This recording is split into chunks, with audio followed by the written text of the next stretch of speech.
cockpit to ground. This is ground. Stand by.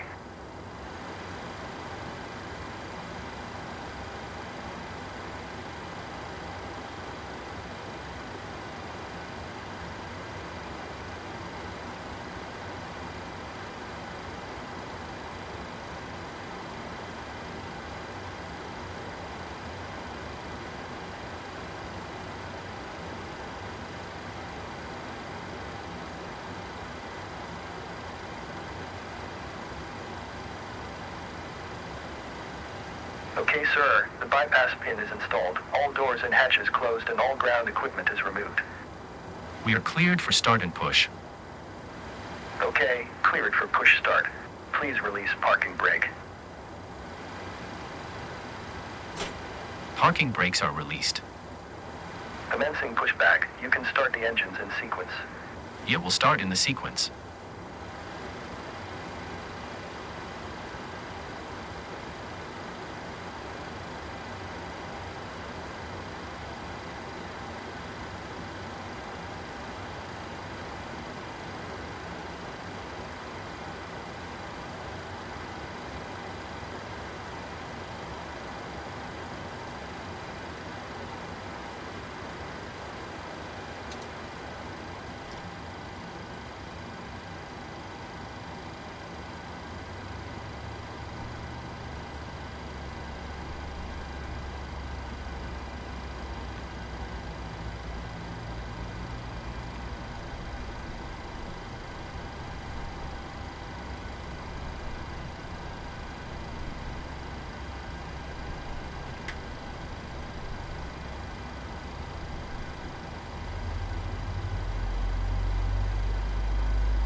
Okay, pushback completed. Please set your parking brake.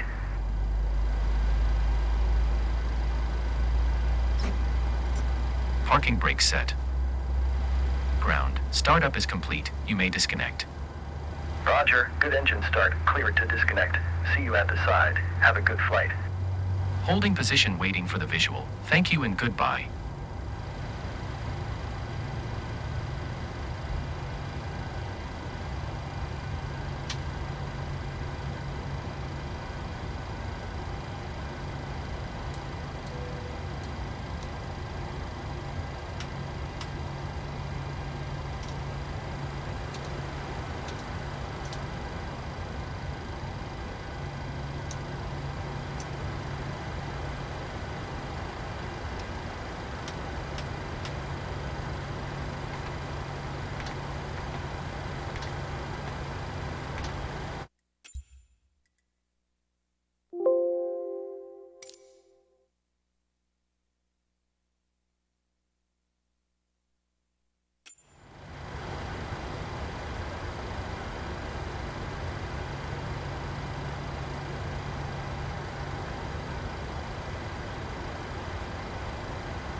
knots.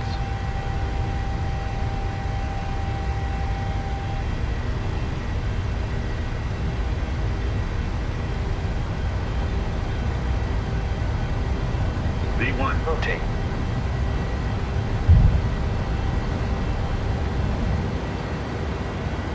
Positive rate of climb.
statewide.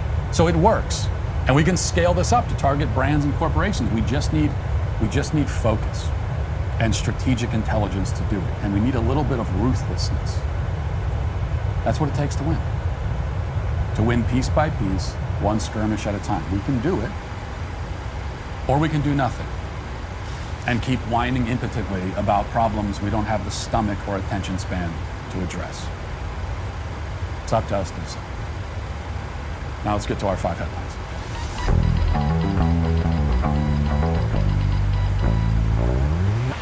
Hiring used to be really hard. You'd post your job on multiple sites, hope the right people would see it, and then you'd have to wait for them to apply. Same goes for finding a job. You upload your resume to every job posting site, comb through never-ending lists of jobs, trying to find the right position for you.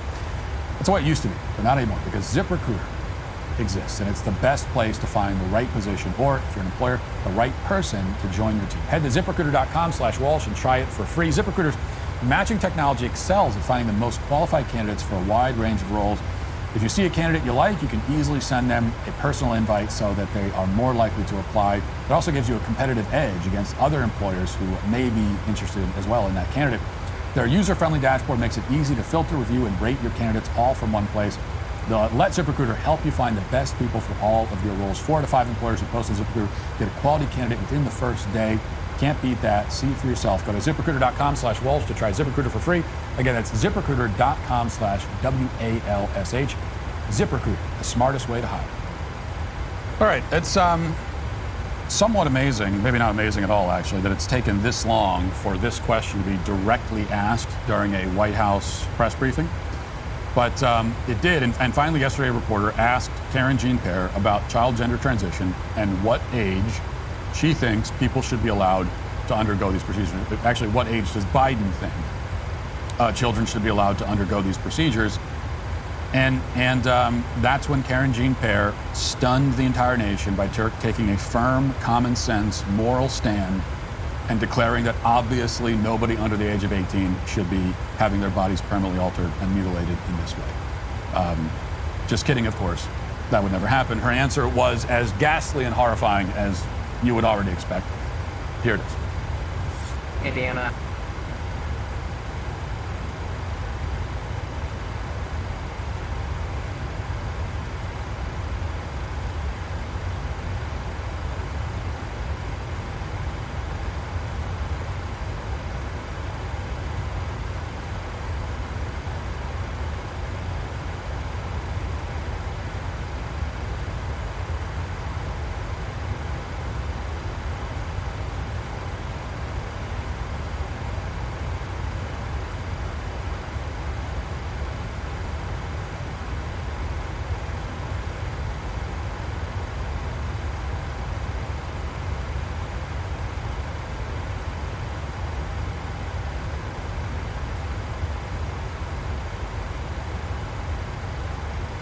All right, so Laura Ingraham is taking a statewide, so it works, and we can scale this up to target brands and corporations. We just need focus and strategic. Recruiter exists, and it's the best place to find the right position, or if you're an employer, the right person to join your team. Head to ZipRecruiter.com/Walsh and try it for free. ZipRecruiter's matching technology excels at finding the most qualified candidates for a wide range of roles. If you see a candidate you like, you can easily send them a personal invite so that they are more likely to apply. It also gives you a competitive edge against other employers who may be interested as well in that candidate. Their user-friendly dashboard makes it easy to filter, review, and rate your candidates all from one place. Let ZipRecruiter help you find the best people for all of your roles. 4 to 5 employers who post on ZipRecruiter get a quality candidate within the first day. Can't beat that. See it for yourself. Go to ZipRecruiter.com/Walsh to try ZipRecruiter for free. Again, that's ZipRecruiter.com/WALSH. ZipRecruiter, the smartest way to hire.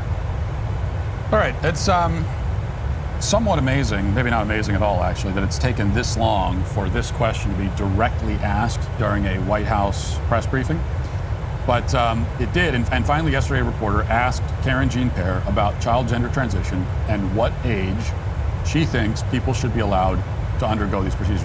Actually, what age does Biden think children should be allowed to undergo these procedures? And that's when Karen Jean-Pierre stunned the entire nation by taking a firm, common sense, moral stand and declaring that obviously nobody under the age of 18 should be having their bodies permanently altered and mutilated in this way. Just kidding, of course. That would never happen. Her answer was as ghastly and horrifying as you would already expect. Here it is. Indiana just banned puberty blockers, hormone therapies, and gender transition surgeries for minors. I'm wondering what the president's reaction is to the Indiana governor signing that bill into law, and does the president have a position on at what age these kinds of therapies and surgeries are appropriate? That's something for a child and their parents to decide. It's not something that we believe should be decided by legislators.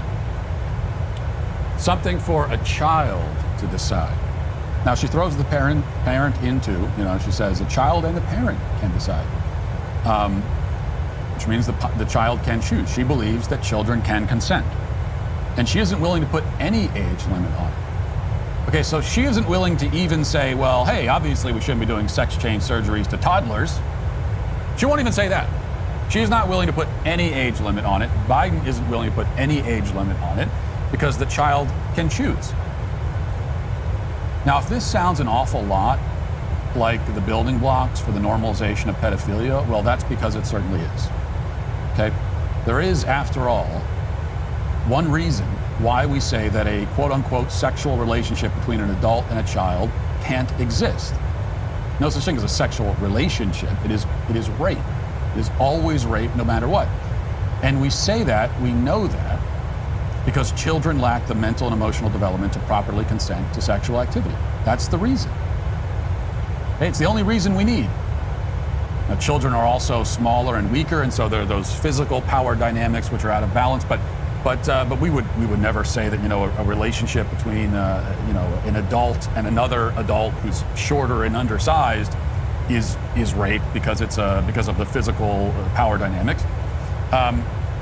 No, we say that of children. We correctly say that of children because they cannot consent. They cannot. They can't. It's impossible. So it does no good for the pedophile caught up in the Chris Hansen, To Catch a Predator sting. Have you ever watched those reports? And they would always say some version of, oh, but the child said they wanted to. We don't accept that excuse. We recoil in disgust at that excuse because it is disgusting. A pedophile that argues that it's okay to have sex with children because the child said they want it, I mean, that's nauseating. No, we say to that man, okay, you're going to prison. In fact, better yet, you should be going to the electric chair. Okay, well, if a child cannot consent, is incapable, then how is it that he suddenly develops that capacity when it comes to sterilization drugs, castration drugs, surgical mutilation? I mean, how does he develop it suddenly? How does he go from an innocent child totally incapable of consent to somebody with the mental clarity and wherewithal to meaningfully consent to having things done to his body that will permanently and irrevocably change him in profound, life-altering, dramatic ways in the future? How? How does that work? Now, we should address the common rejoinder here, which is that, this is different because on the one hand, we're talking about pedophilia, rape, and on the other hand, they would say, we're talking about a medical procedure. And so these gender transitions, it's a life-saving medical procedure, in fact, they would say. So it's totally different. The first problem, of course, is that chemical castration and gender transition butchery are not valid medical procedures, so that's all we really need to say about it. The other problem is that there's a contradiction, because if these procedures are life-saving, if these are legitimate medical procedures and in fact are life-saving, as the left claims, then why are you talking about the child's choice at all, right? Because in that case, in the case of actually saving a child's life, obviously their input and their consent would be irrelevant. I mean, if the doctor tells me that my son, God forbid, has a brain tumor, and it's obviously we need to take the brain tumor out or your son's going to die, I'm told. And then if my son were to tell me, well, he doesn't want to get it removed because he's afraid of the surgery or whatever else, well, he's still getting it removed. I'm not going to respect his wishes. I'm going to force him to do it because I'm saving his life. I'm going to save his life, whether he likes it or not. He needs it. He needs the surgery. He doesn't know what's best for him. I do. He's trying to refuse it. He doesn't know what that means. He doesn't understand that he'll die if he doesn't get the surgery. He doesn't even really understand what death is at his age. So I'll force him to do it. His consent in the case of an actual life-saving medical procedure is just not relevant. What's relevant is what's best for the child, and we're going to save the child's life. In fact, even in a non-life-saving, legitimate medical procedure, when I was 12 years old and the orthodontist said you need to get braces, and I told my mom, I'm not getting braces, I don't want them, I don't want to look like a dork with braces, and she said, no, you're getting them because you're not going to have crooked teeth your whole life. Whether you like it or not, you're getting the braces. And I did. So going back to the gender transition stuff, the fact that these people always say, and they always say this, that it's a choice between the doctors, the parents, and the child, that means that they are tacitly admitting that these procedures certainly are not life-saving procedures. Obviously not. And they're not even valid non-life-saving medical procedures, because if they really believed that these were necessary and life-saving measures, whenever they're asked about this, the age limit question, they would answer that, well, this will happen, the child's consent is not relevant, and because we're saving the child's life, it's what needs to happen, and that can happen at any age. Just like we would never ask, well, at what age can you should a child have a tumor removed? Well, at whatever age he needs it. What if the child's not old enough to consent? Well, that's not relevant to this conversation. We're saving the child's life. But they won't say that. They aren't going to say that about this, because if they say that, then they've put themselves in the position of having to prove, having to defend that these are actually life-saving procedures, and they can't.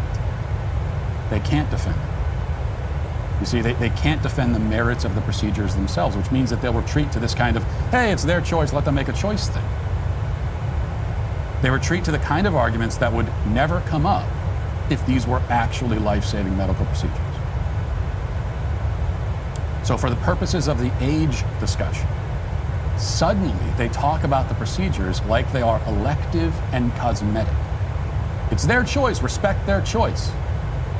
Okay, that's only the sort of thing you say when it comes to elective and cosmetic procedures. It's the only way the child's preferences could possibly be relevant. But if you're claiming that children can consent to elective and cosmetic procedures, now we're back into the realm of normalizing pedophilia, because being able to consent to an elective and cosmetic and body-altering procedure, significantly body-altering and life-changing, we're not talking about piercing your ear or something. Being able to consent to that, the ability to consent to that, means that you have the ability to consent, period, in general. I mean, that shows a profound and total ability to consent. If anyone that can consent to that, to life-changing, body-altering, cosmetic, and elective procedures, this is somebody who has the maturity to consent. It really is logically impossible to argue that a person is mature enough to consent to an elective, cosmetic, life-altering, profoundly body-altering procedure, and yet not mature enough to consent to sexual activity. That argument doesn't make any sense. Which is why rational, decent people take all of that and push that all into adulthood. So you shouldn't be doing any of that into adulthood.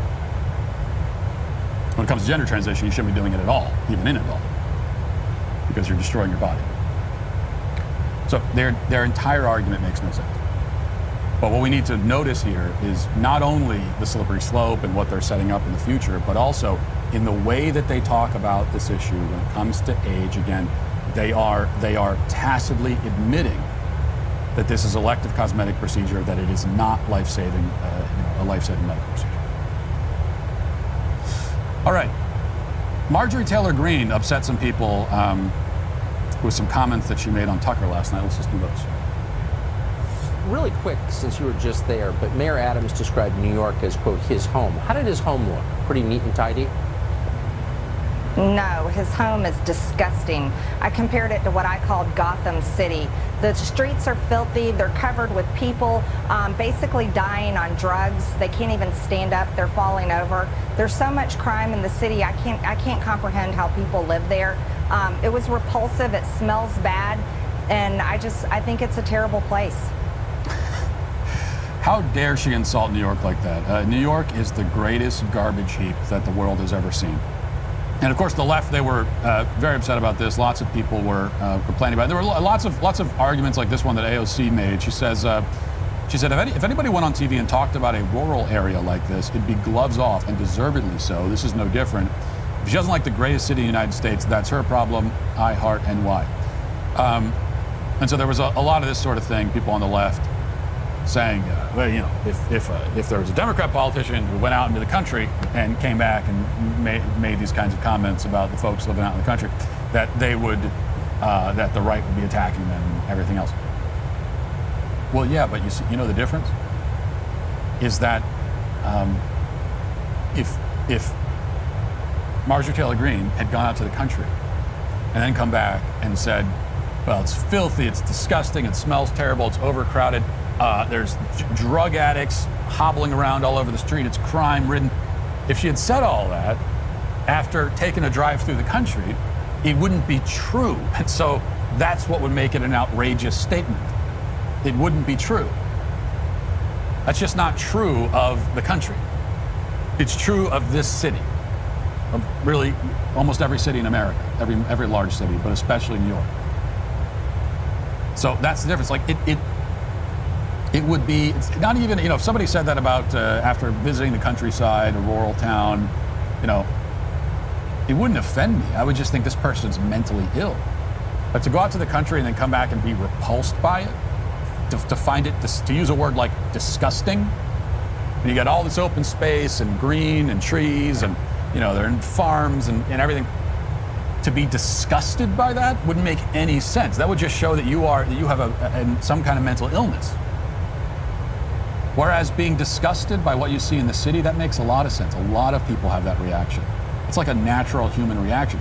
Much of what you see, in fact, last time I've been to New York many times, including several times recently, and every time I've gone, while we're there, we spend like the whole time talking about this. It's just, it's gross. It's disgusting. It's actually disgusting.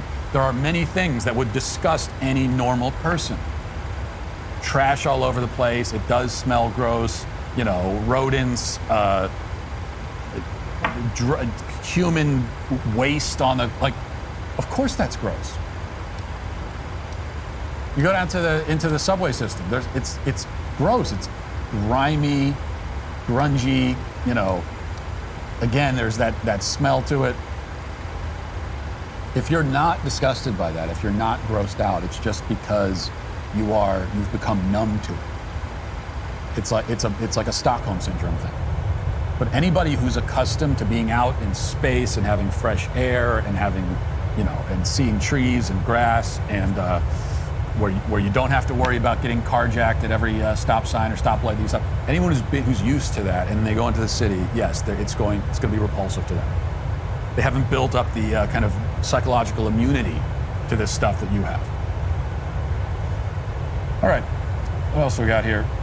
This is an interesting story from Daily Wire, and a funny one. National Public Radio, NPR, employees accused the network's CEO of racism during a virtual all-staff presentation last week detailing financial metrics and diversity level updates following the organization slashing approximately 10% of its workforce.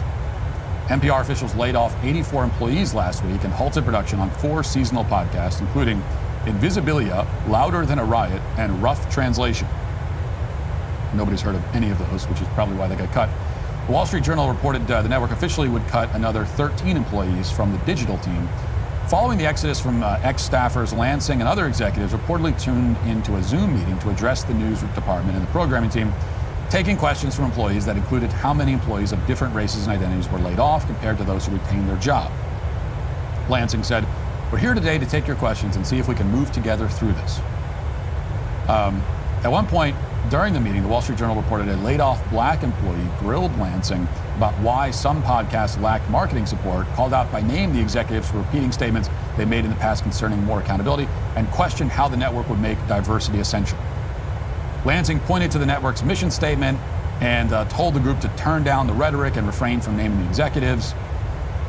He said, you know, I would never do that to you. He said, we're all in this together. Despite Lansing's remarks about making such decisions, a group of employees reportedly accused him of tone policing, causing them to feel offended and uncomfortable with the conversation, which he said should be more civil. And then they accused him of being racist.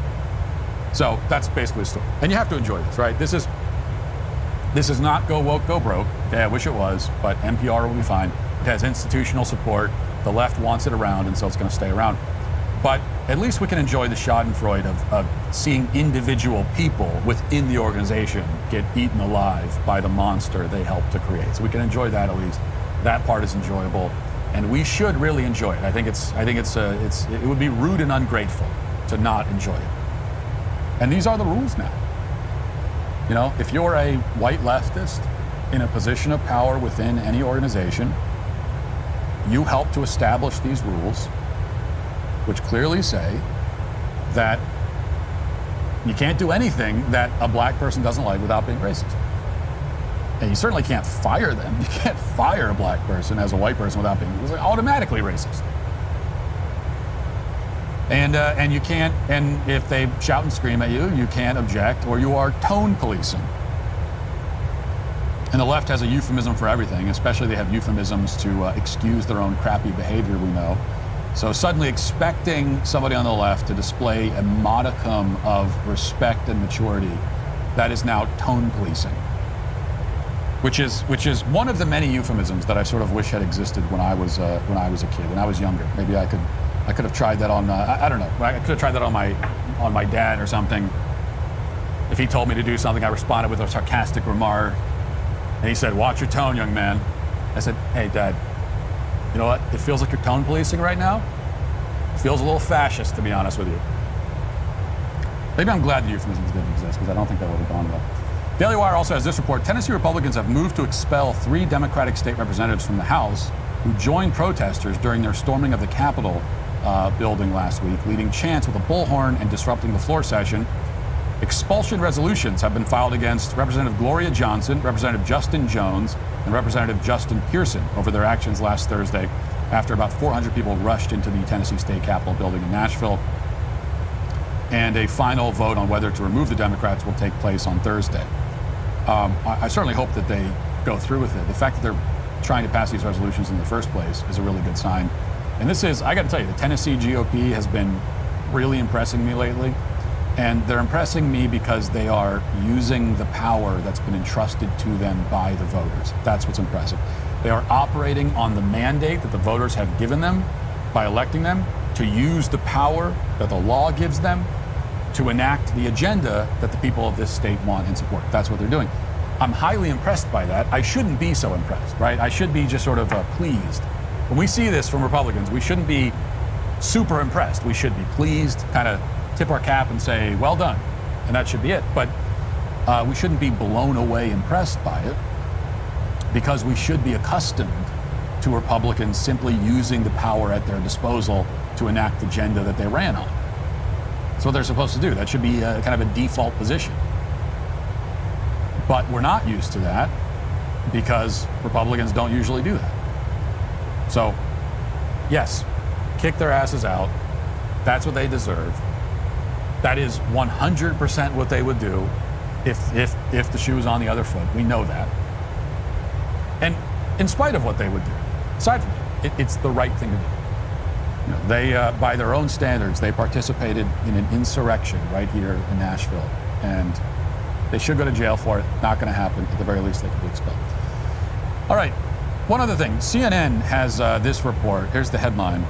Silent screams. New research finds plants cry when stressed. And they put out it's actually a lengthy report. It's like 6 minutes long. We're not going to watch the whole thing. But let's just watch a little bit about the traumatized tomato plants. Let's watch. Now, your houseplants might be crying out for help, if only you could hear them. Researchers at Tel Aviv University found that plants make popping sounds undetectable to the human ear, and they get noisier if they need water or if their stems have been cut. The audio of the sounds made by a dry tomato plant have been sped up and edited so it can be heard. Have a listen to this.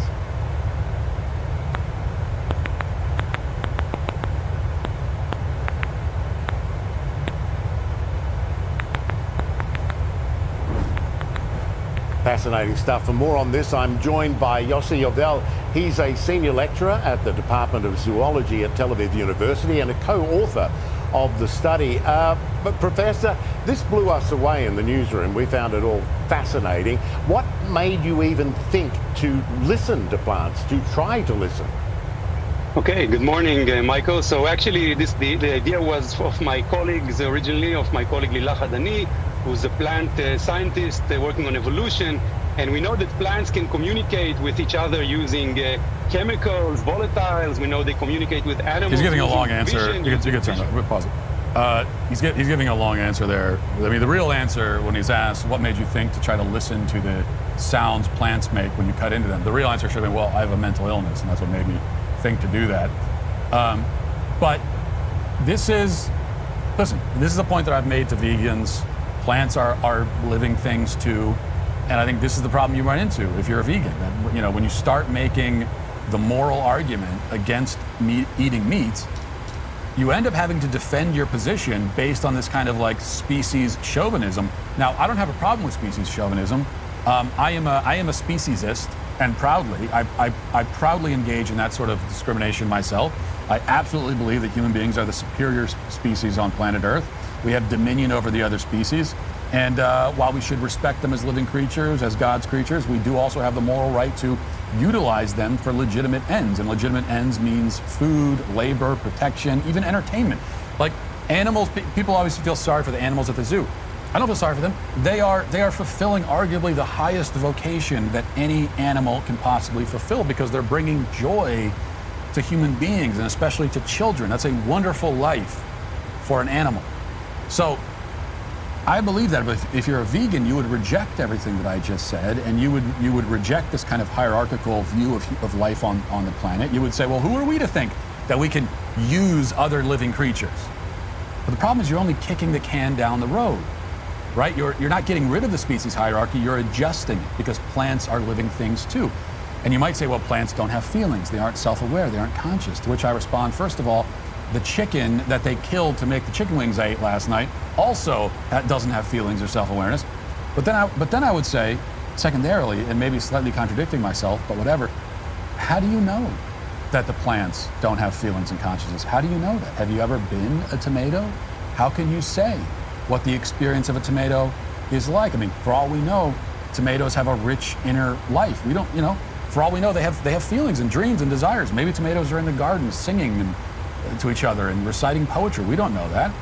Or actually, we do know. Apparently, they are crying out in pain. That didn't sound like cries to me. It sounded more like Morse code. They're tapping out a message to us saying, please stop eating us.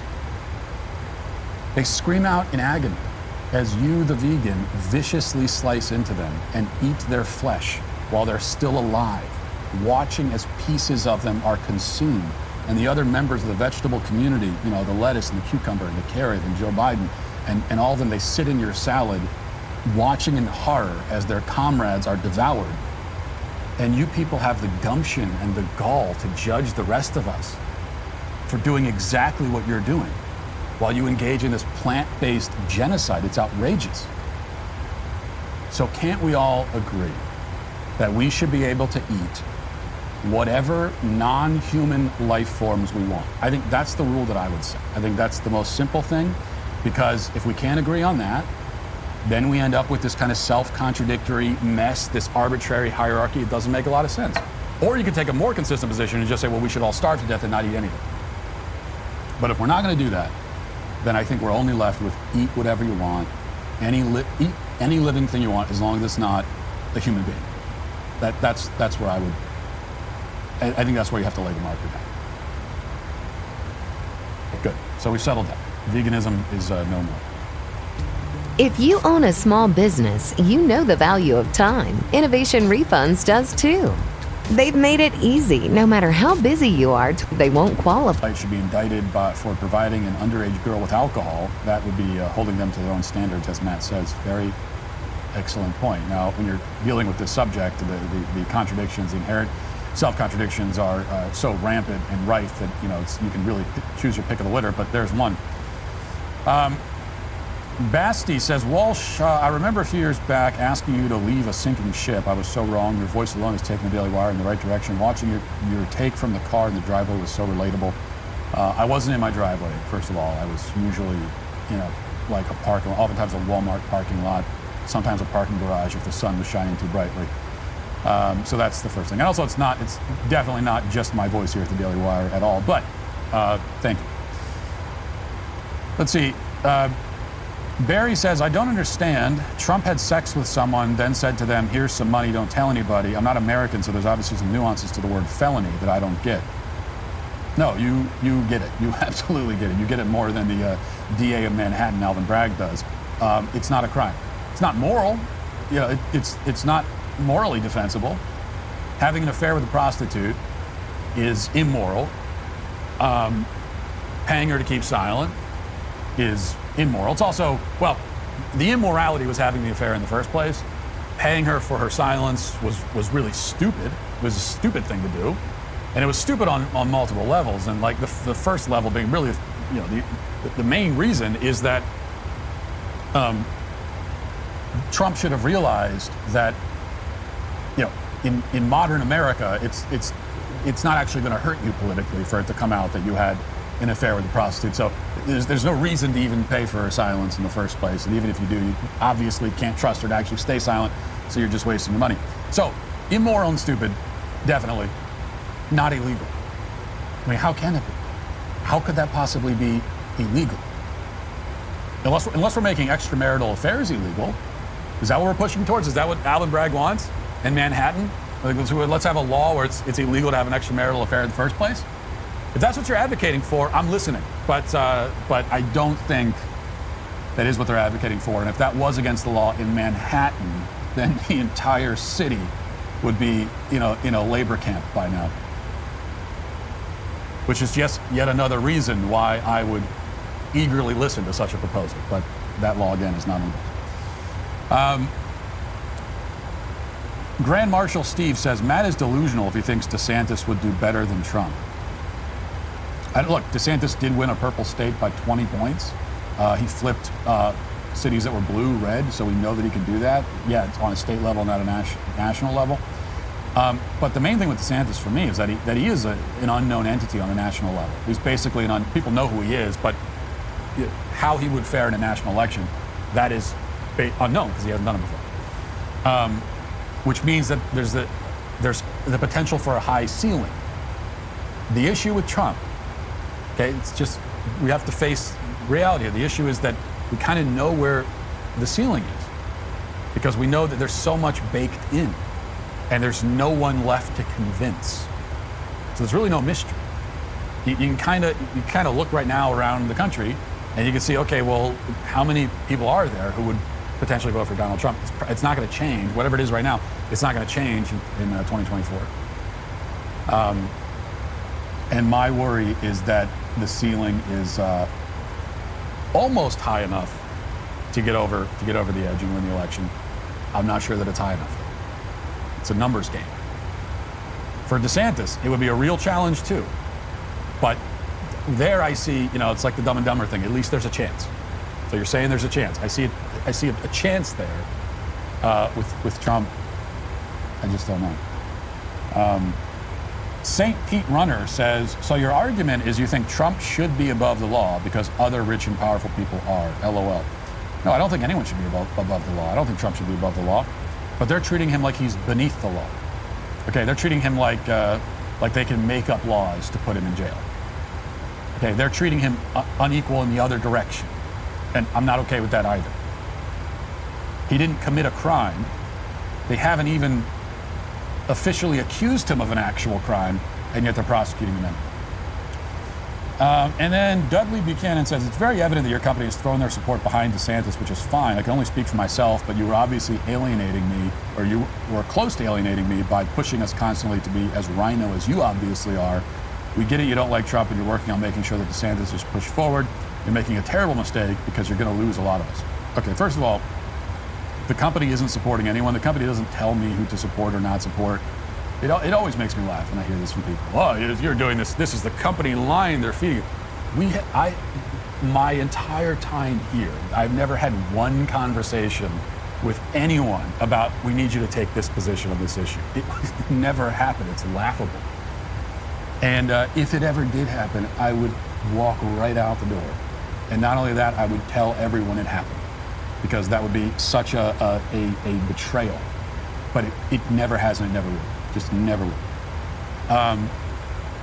But look, if you think I'm a rhino, by which I assume you mean fake conservative,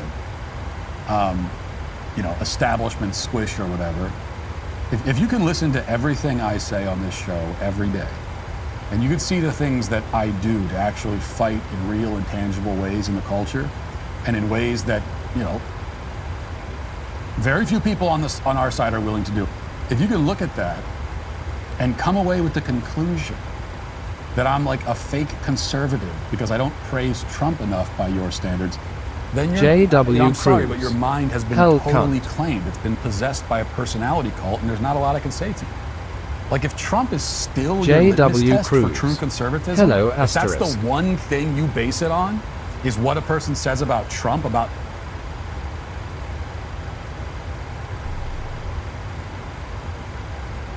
John, is that you?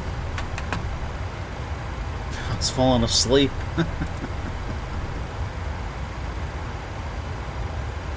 Oh.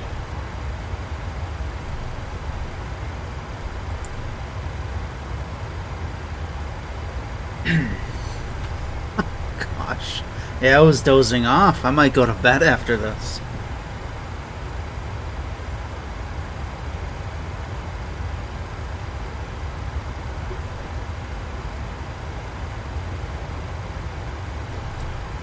J.W. Cruz.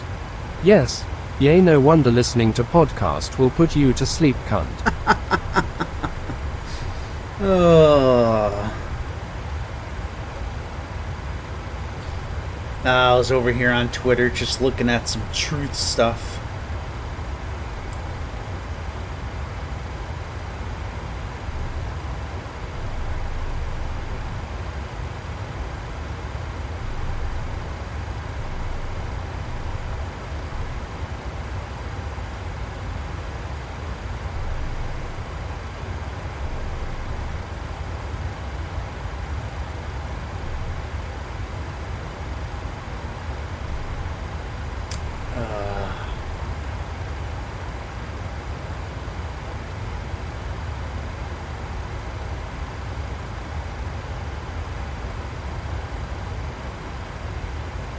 J.W. Cruz. After that it got shoot, this people became very vocal, and you know.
J.W. Cruz.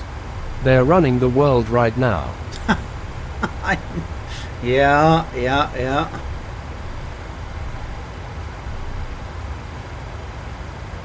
Oh God, what's this?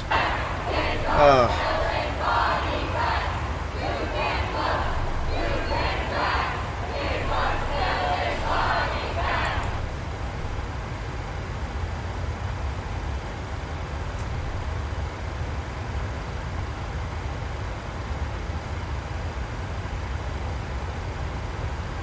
J.W. Cruz. UHGGGGs.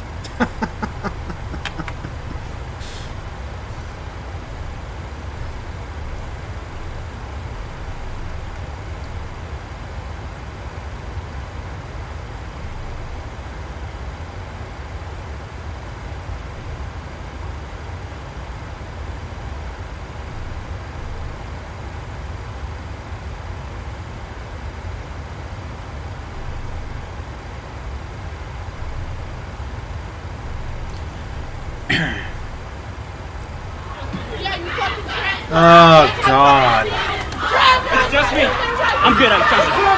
You got me. I'm good. I'm good.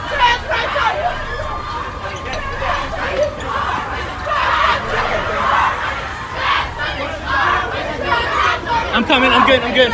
Trust me. I'm good. Go ahead.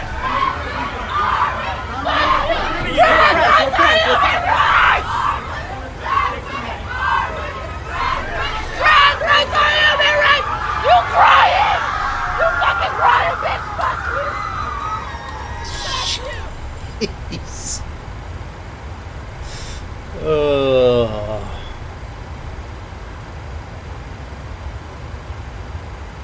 So if we really want to prevent the next pandemic, and there will be one, there will absolutely be an outbreak of another pandemic. It may be next year, or it may be in your grandchildren, and your great-grandchildren's lifetime. We don't know. So if we really...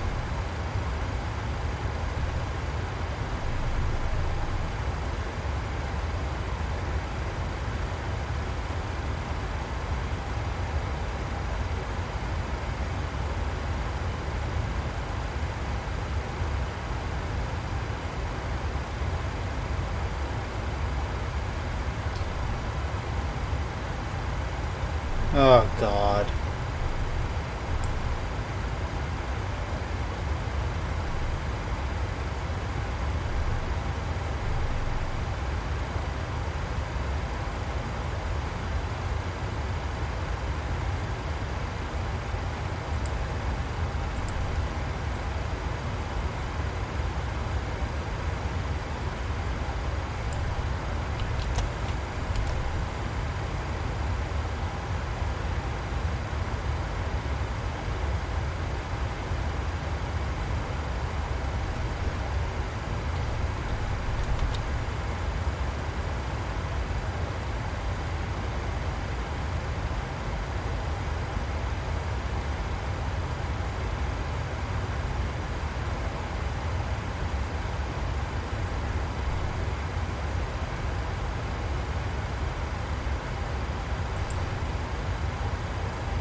I don't think I have bowling today, John, but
you know what, maybe I'll put a little Pat on.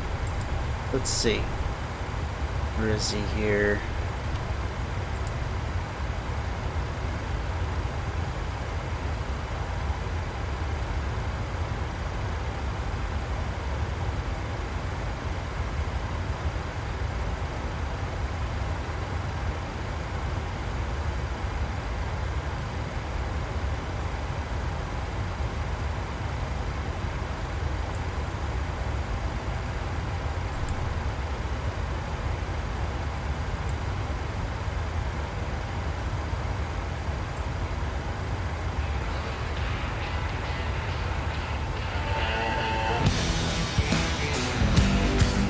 Pat Gray is here. Good morning, on the Americans. Blaze Radio Network. It's Friday.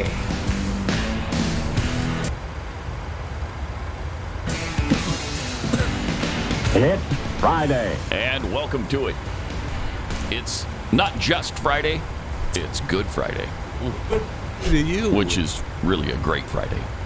I don't know why it just wound up being Good Friday.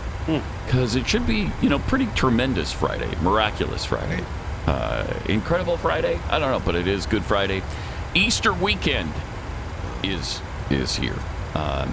Speaking of which, I think we were just talking about the Pope because there's something going on in the Vatican right now. Well, he's been sick.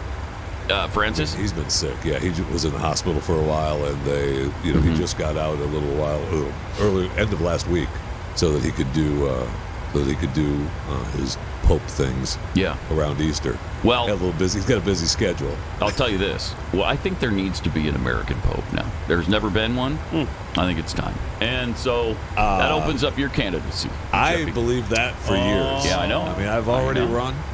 I lost to Benedict. And he's gone now. We lost him. So the white tough sport loss, needs Jeffy. to blow from me. Right. Absolutely. Pope Jeffy. Would you use Jeffy or would you choose another? No, the name. Oh, that's right. Fatimus. Is it Pope Fatimus? Fatimus Obesius the First. That's right. Pope Fatimus Obesius the First. That's correct. The American Pope.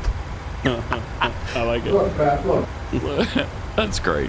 Okay. All right. So, let me tell you about where you can find this show. And I don't know. A different company. Instagram.com/Pat Unleashed. Facebook.com/Pat Unleashed. And if you missed yesterday's Off the Record with me, it's available at blazetv.com, so you can check that out. And make sure you subscribe, because then you get access to overtime, everybody's overtimes. I think there's 12 of them or something by various hosts across this vast network that we call the Blaze. You get Glenn's Wednesday night TV shows, all of that stuff. It's just jam-packed full of fun. So do it. All right? Yesterday, the White House released a summary of the botched Afghanistan withdrawal, which I Did thought... they call it botched? No, I don't believe they did, because it went perfectly. Okay. It went as well as you can ever do a withdrawal. That's what we heard from Biden. But apparently they now admit to some problems, because now they're blaming not themselves, but the Trump administration. Of course they are. Yeah. My God. The Biden administration is saying that the Trump administration emboldened the Taliban by engaging with peace talks without consulting our allies or something. I don't know. It's Stop just it. they have twisted themselves. I can't take it. I just can't take it. The buck stops with that guy who left office 3 years ago. Not me. That's where the buck stops. Not here. No, not with me. The buck stops with Donald Trump. National Security Council spokesman John Kirby went out and told the press that the word chaos isn't the way to describe the U.S. withdrawal from Afghanistan. It looked nothing like that from his perch or vantage point or wherever he was at the time. Here's John Kirby. And so for all this talk of chaos, I just didn't see it, not from my perch. At one point during the evacuation, there was an aircraft taking off full of people, Americans and Afghans alike, every 48 minutes. And not one single mission was missed. So I'm sorry, I just won't buy the whole argument of chaos. Well, okay, chaos. Don't you dare. Let's see, 13 of our troops were killed. 13 killed. That's not chaos? People were hanging on to the planes, to the outside of the planes as they were taking off. That's not chaos? No flights were missed. People were trying to get in and out of the airport so that they wouldn't be murdered in their homes. That's not chaos. What a dumbass. Oh, it's infuriating. Oh my gosh, Yesterday. just so stupid. Just so butt stupid. Here's a montage that'll take you back to August of 2021. And so for all this talk of chaos, I just didn't see it, not from my perch. Chaotic evacuations now unfolding, evoking the fall of Saigon in 1975. There's hysteria. You have Taliban fighters with whips, with guns. You have U.S. and U.K. soldiers who are not allowing people in. You have mixed messaging. Yeah. It is just an absolute mess. Desperate Afghanis clinging to the hulls of U.S. military planes, Yeah. Some even appearing to fall to their deaths after one plane took off. An emboldened and stronger Taliban that has greater access to weapons and technology that we supplied. They had been going to the airport for 2 weeks, trying desperately to get out. They couldn't get past the Taliban. Breaking news, and it's difficult. A number of U.S. service members were killed at the Kabul airport. A number of others are being treated for wounds. Hundreds of Americans who wanted to leave, and thousands of lawful permanent residents of the United States and countless Afghan allies have been left behind. Huh. But not chaos from his perch. Not from my perch. I'm sorry, where were you perched? Jeez. In a dungeon where you had access to nothing? Like no television, no radio, no newspapers, no internet. Where were you perched, Mr. Kirby? And Kirby wants you to rethink how you describe all of the military equipment that we left behind.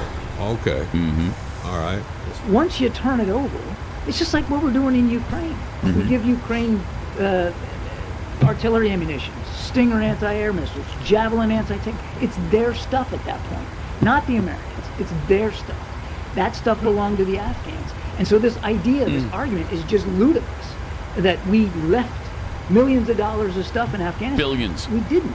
We turned it over, as the previous administration would have done too, because part of their thinking was they were going to have to turn this material over. It was turned over appropriately and carefully and deliberately with the Afghan National Security Defense Forces. That's just a lie. That's just a flat out, no one believes that. complete and total lie. So throughout the war, the U.S. gave a total of $18.6 billion worth of equipment. They're saying that by the time we left there was at least over $7 billion worth that remained. But it was theirs. Because we used to, the figure was $80 billion. That we left $80 billion worth of equipment over there. Oh, that's right. Remember that? I don't know where they're getting the $7 billion. Yeah. figure. But what did he say, though? He said, is that the clip where he... Play that one more time, please.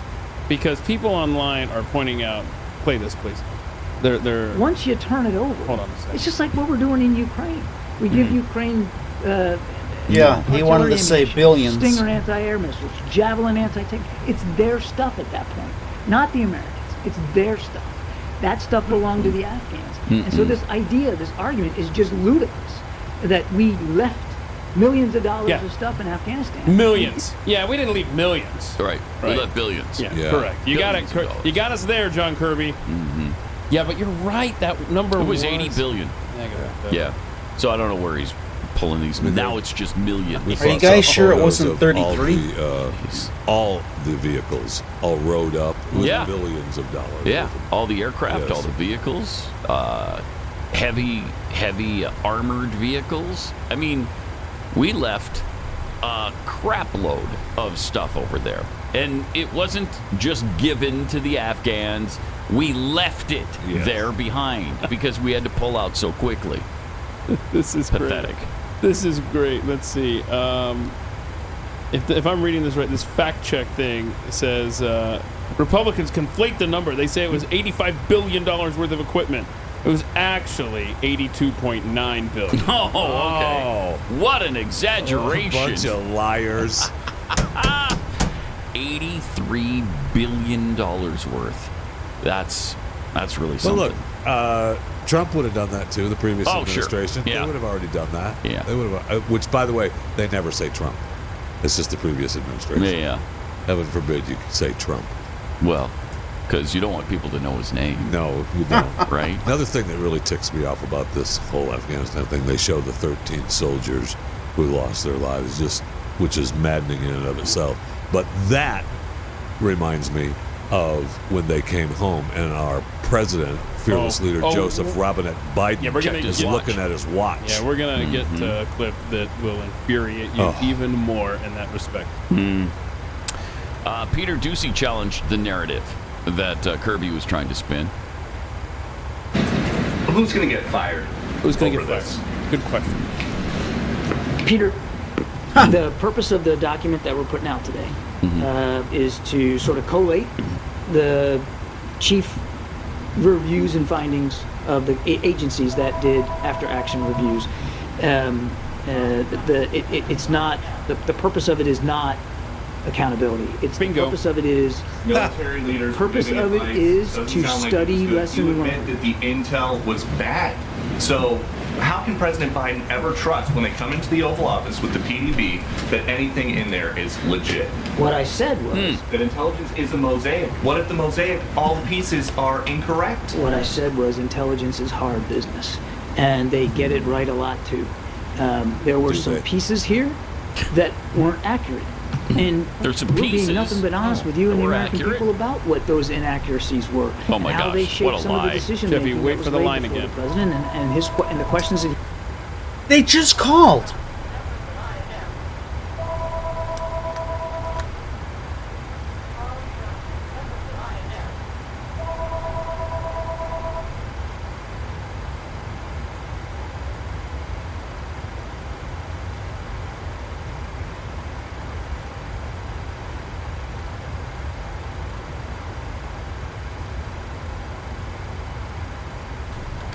What the hell?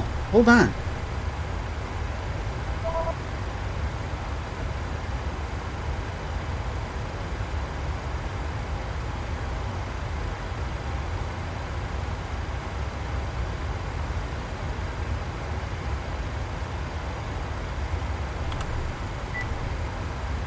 Hello?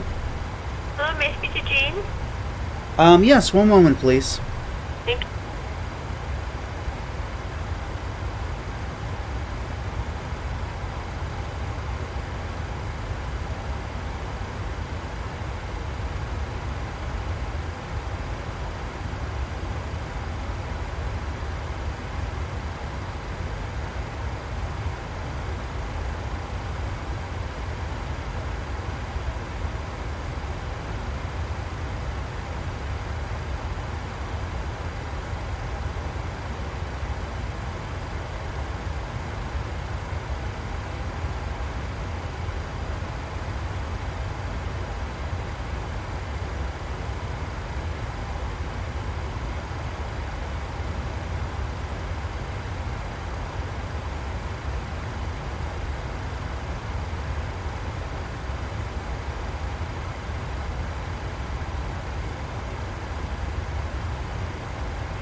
Jesus.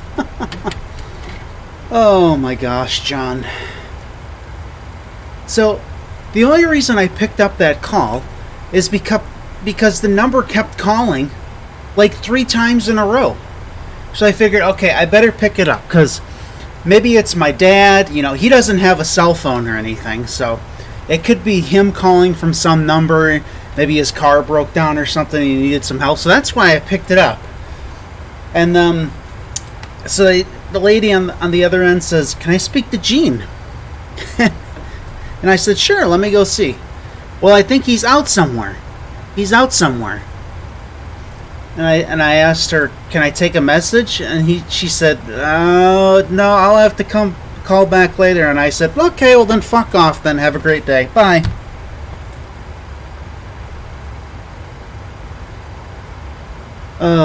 Let's do the survival. J.W. Cruz. LUL. Well, I don't know. Okay. The number that was calling, it just said my city's name. I think I have a feeling what it could have been. I don't want to get into it, but It's like, you can't give me a message like to tell him? Have a great day. Fuck off. Don't call again.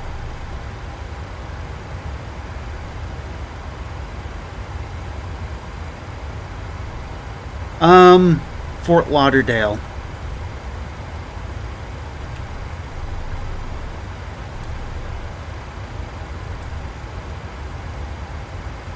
Yeah, 10 left. The other runways is so fucking weird. And we're on the... What are we on? Tiki 3? Tiki 3. JW Cruise. The one with the slope LUL. Yeah, it's just like, it's not... You know, John, I'm sure if you were to go on that runway in real life, your plane wouldn't be going like this. You know, yeah, it might have a little bit of bump, you know, because it's not perfectly smooth, but they just didn't design it well at all. Dr. Disrespect is live, playing Resident Evil.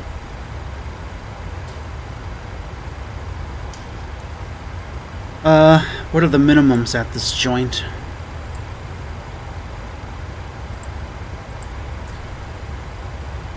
$10 left.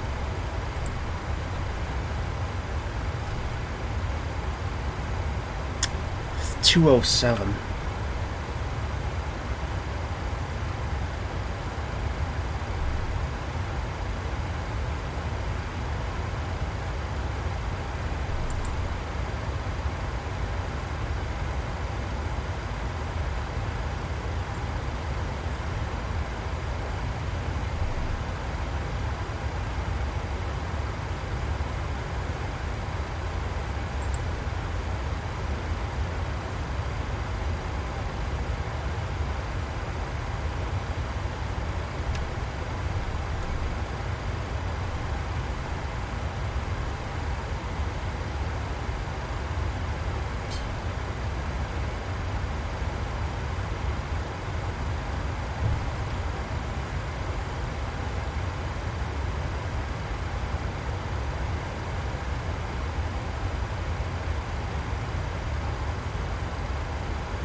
Did I save it?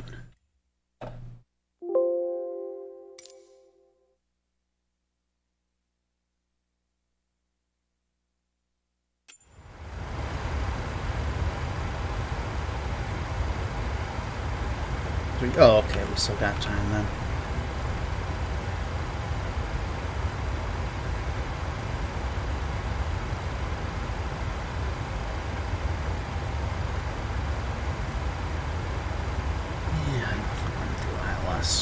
The weather's good, right? 10 miles, yeah, we're fine. We don't have to do.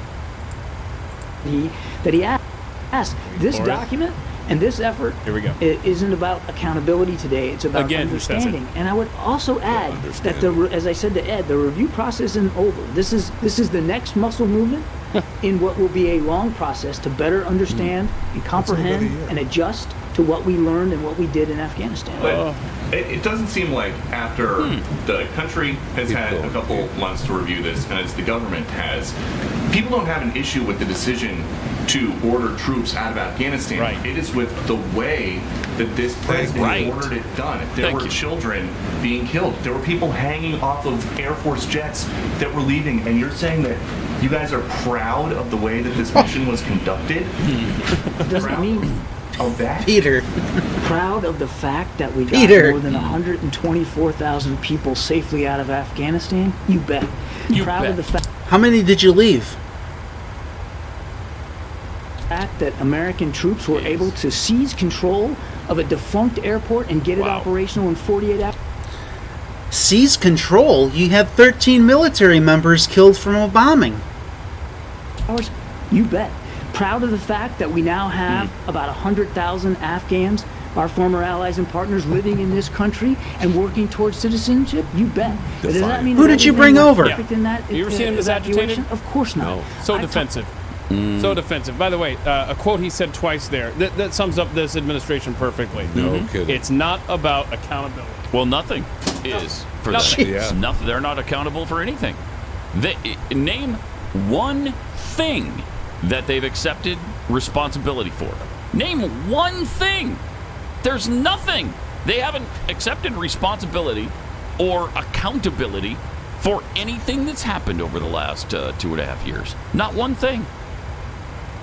Here's a Gold Star mother who lost her son at the airport in Afghanistan during the chaos, and she described the meeting with Joe Biden afterwards. The meeting with Biden was, I don't even know if the dude is all there. When I was face to face with him, I made sure to make eye contact with them.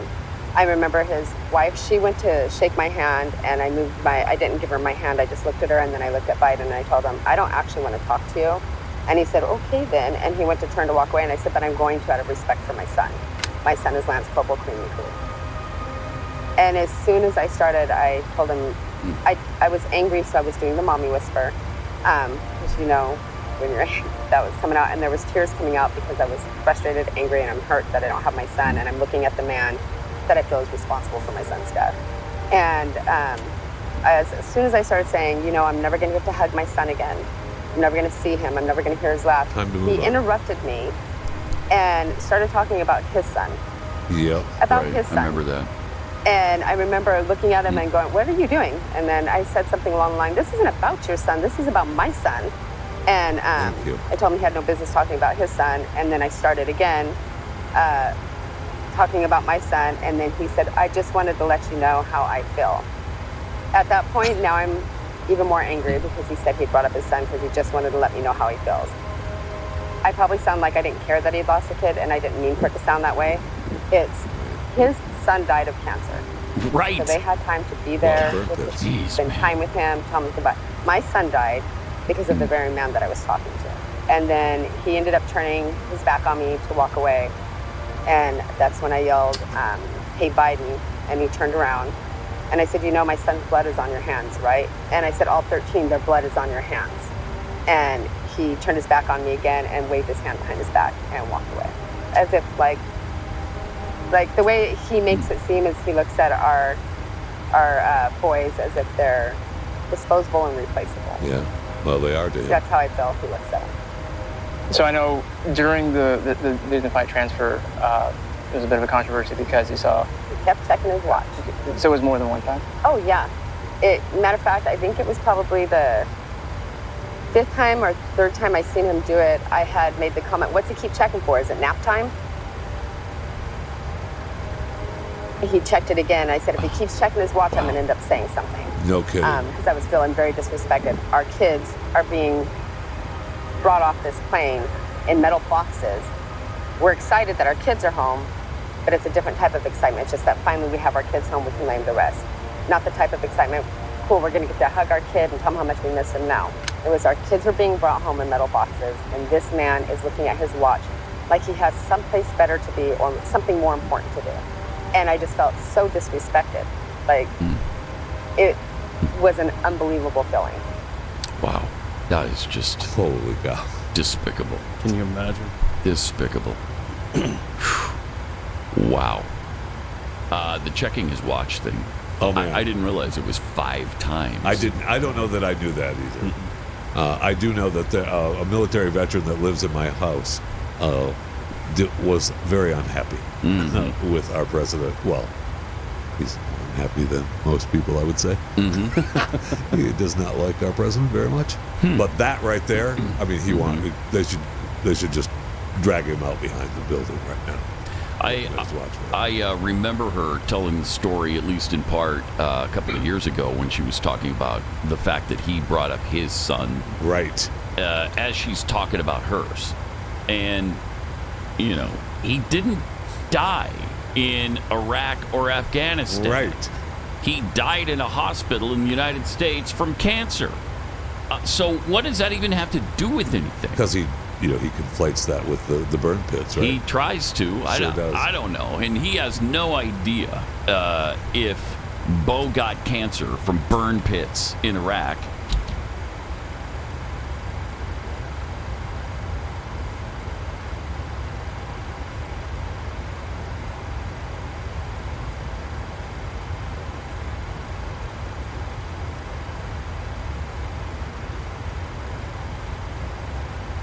Thought I heard something.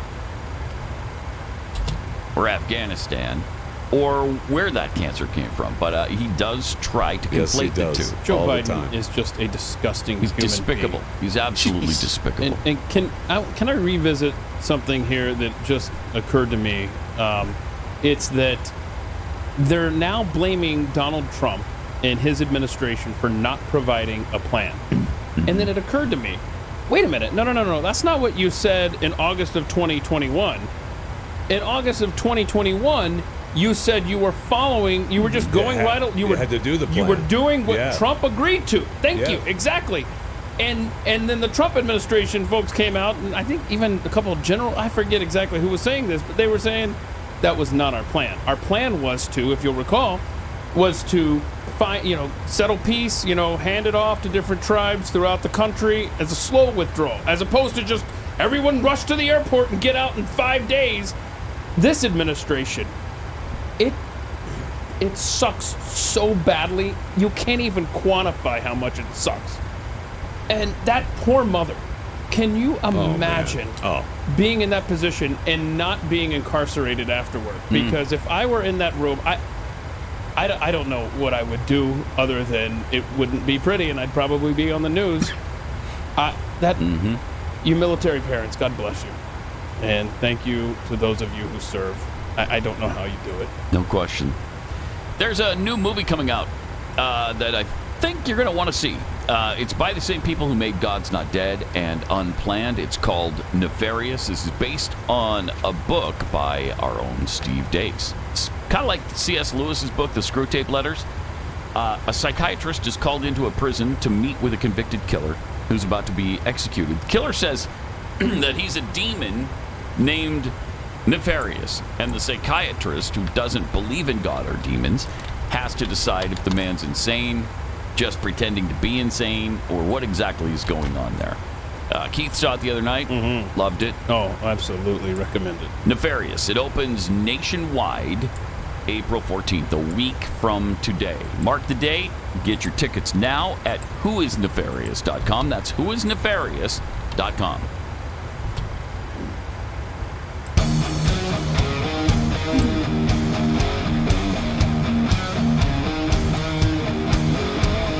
This is Pat Gray Unleashed.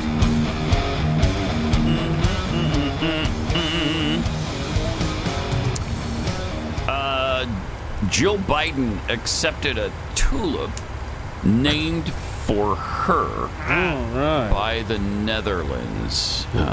So that it's named Jill, or is it named Jill Biden, or is it named Dr. It's Jill named Biden? Jill Biden. Okay. Tulip. The Jill Biden tulip. Wait, not the Dr. Jill Biden? No, just the Jill Biden. Oh, wait. Hold on, what do we got disrespectful. going on here? I don't know. Yeah, because we you know how know. much she loves flowers. Mm-hmm. So then the doddering old fool picked her. Wait, what happened? You got to play the whole thing. What's happening? If you're going to play it, you got to play it. Yeah, you got to play the We're whole going to thing. see where she drops the flower. Yeah, the continuation of the walk. It's awesome. Get this beautiful dandelion that's already gone to seed. Okay, here we go. And so watch this now. She turns her back so she can pull her mask down and blow. That's what I think's happening there. And she realizes. she still has it in her hand. I know, she's got it. It's still. I realized that, but she was only able to get half of it blown off. And then, she's got it. And she dropped it. there it goes. Dropped it behind the Marine. Plus, so. isn't a dandelion a weed? Yes. Yes. Okay. And it's not a flower. Yes. No, it is not a flower. It is, in fact, a weed that looks pretty for about, 45 minutes. Right. Wow, that is a great moment So congratulations, you got a cool. She got a cool new flower named She after did. She did. It's a reddish orange with fringed petals flower. Oh, do we have a picture of it? The Jill Biden delivered a toast and said she was honored to participate in this wonderful tradition. In this happy time, let these tulips, dazzling orange, be a reminder of the many springs our nations have shared. Really? Have we shared a lot of springs with the Netherlands? Yeah, sure. Yeah, they helped us out in Revolutionary War. The Netherlands? Right? Yeah. Did they? Yeah, I think they gave a lot of money. Did they now? They were wheeling and dealing with tulip bulbs, right? Yeah. Weren't they using tulip bulbs as Go with what currency? you got, baby. Yeah, I think they did. Wow. So great. You sound like you're doubting. Yeah, I don't remember the Dutch participation in the Revolutionary War. Oh, in 1778, John Adams obtained sizable loans from Dutch bankers who continued supplying credit to the United States for years to come. They were the second country to formally recognize the United States, of course, after France. Right. Okay. Well, that's so great. Quit besmirching Plus, the Dutch, okay? I think we all know the Netherlands punches above their weight. Absolutely. And you need friends like that. Yes, Those who punch above their weight are really handy to have around.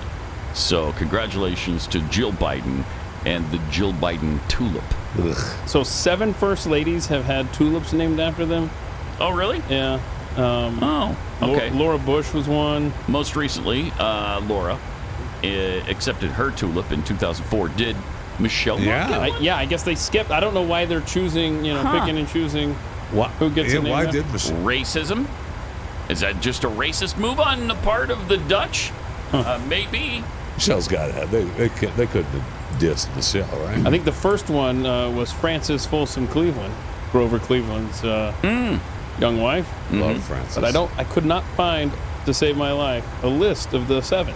So really? I just know the 3. Okay. So you know that Laura got it. We know Jill has one, and Grover Cleveland's one. I'm really pissed that Michelle didn't get one. You're really I'm taking upset. that personally. I am. What's going on over there? What are we doing? It's kind of hard to Michelle believe. Obama. Yeah, it's hard to believe because everybody loves Michelle Obama, right? Except you haters, of course. There's you haters. Or just jealous of her arms. Right, exactly. And the fact that she's more of a man than us. And why was there an ambulance at the White House yesterday? Now, Jeffy seems to think, there's always an ambulance at the White House. A Daily Caller I feel like reporter, there is always an ambulance at the White House. Daily Caller reporter tweeted out a picture of the ambulance in front, and it made it sound like it was news. An ambulance has shown up at the White House. So there, Jeffy, it showed up.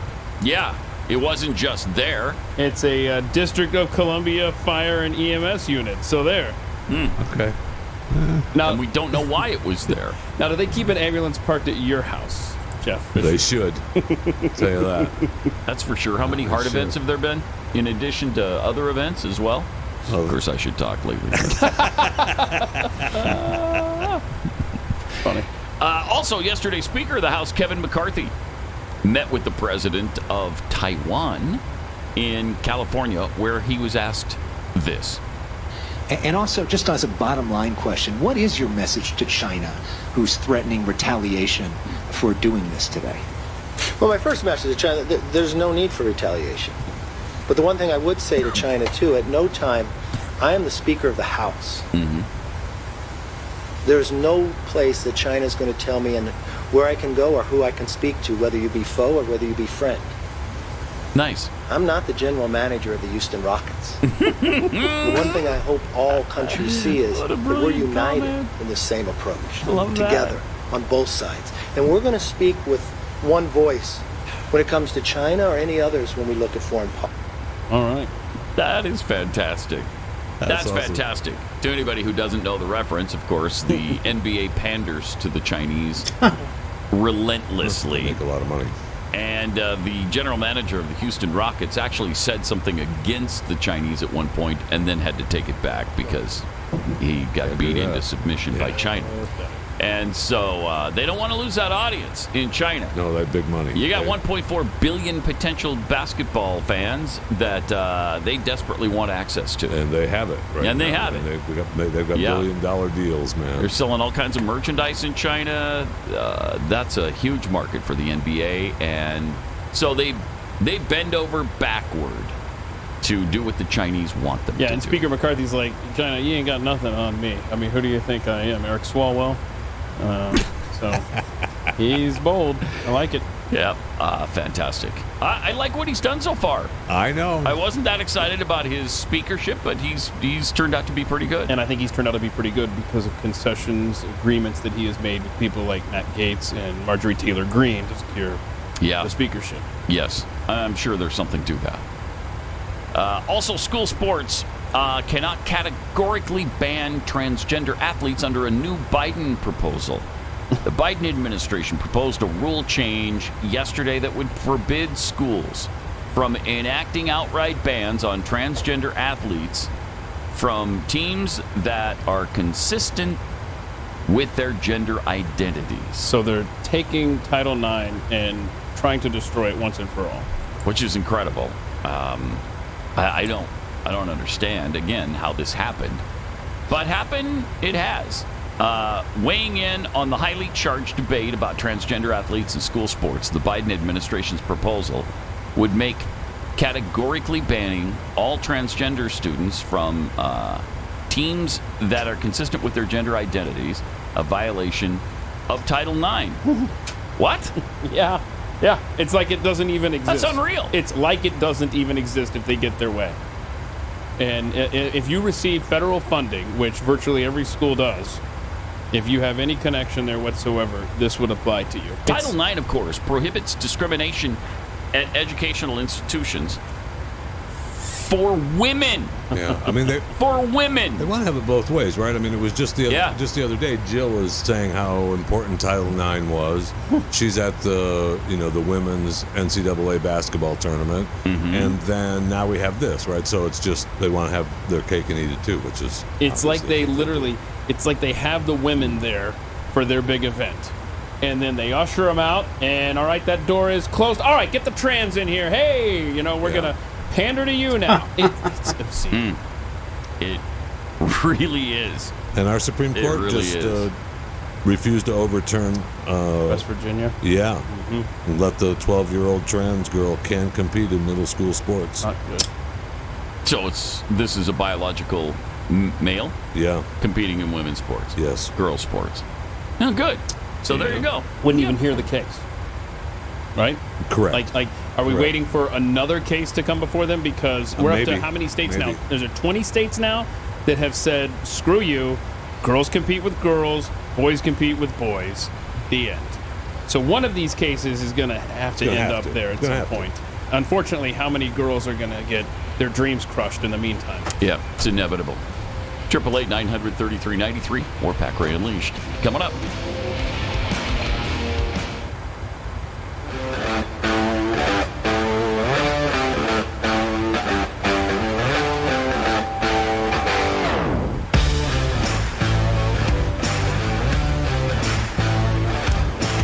We get some tweets here. This from DeGare Bear. Idea. Give me dimensions on the door of frustration in the studio. Maybe if you start getting bids from out-of-towners, management will get it fixed. It's on the list. Yeah, I'm sure it is. No, yeah, I know it is. I mean, I talked to one of our due people, and they said it was on the list. Jeffy, it's on the list. Jeffy, how tall are you? 6'2". How wide are you? I'm just getting measurements because I know that it's like a snug fit when you go through there. I'm trying to help out DeGare Bear. Not a snug fit at all. Trying to write down the dimensions for DeGare Bear. Well, we have to push it through it. Most of the time. It's like that scene from Winnie the Pooh, when he gets it gets stuck in that hole. Yeah, rabbits. From conservatarians. In almost all facets of life, our relationships with governments has become a serious case of us versus them. Just giblets, a weed is anything that grows where you don't want it to. And from Gary D, that's not an ambulance parked in front of the White House. That's an ice cream truck. Oh. All right. That explains it. I'm a fan of that even more now. Yeah. Are you a fan of this? Oh gosh. That's Rock and Roll Hall of Famer. John Bon Jovi. There's no substitute for love. Yeah, that's interesting. Till we find a vaccination, there's no substitute for love. But now that there is a vaccination, there is a substitute for love, and it's the vaccine. Yeah. So the vaccine is what we have now in place of love. That's why there's so much hatred in the world right now. That's why. It's been replaced. That'll be exactly right. So love yourself, love your family, love your neighbor and your friends. Anytime you love a stranger, he's your friend you ain't. Which is a weird lyric in itself. Very. Anytime you love a stranger, it's just a friend. You ain't met yet. Shouldn't it be anytime you see a stranger, it's just a friend you... Or meet a stranger. Because then that wouldn't work but either. If you see a stranger, that's just a friend you ain't met yet. This is garbage from start to finish, but... And the vocal performance is...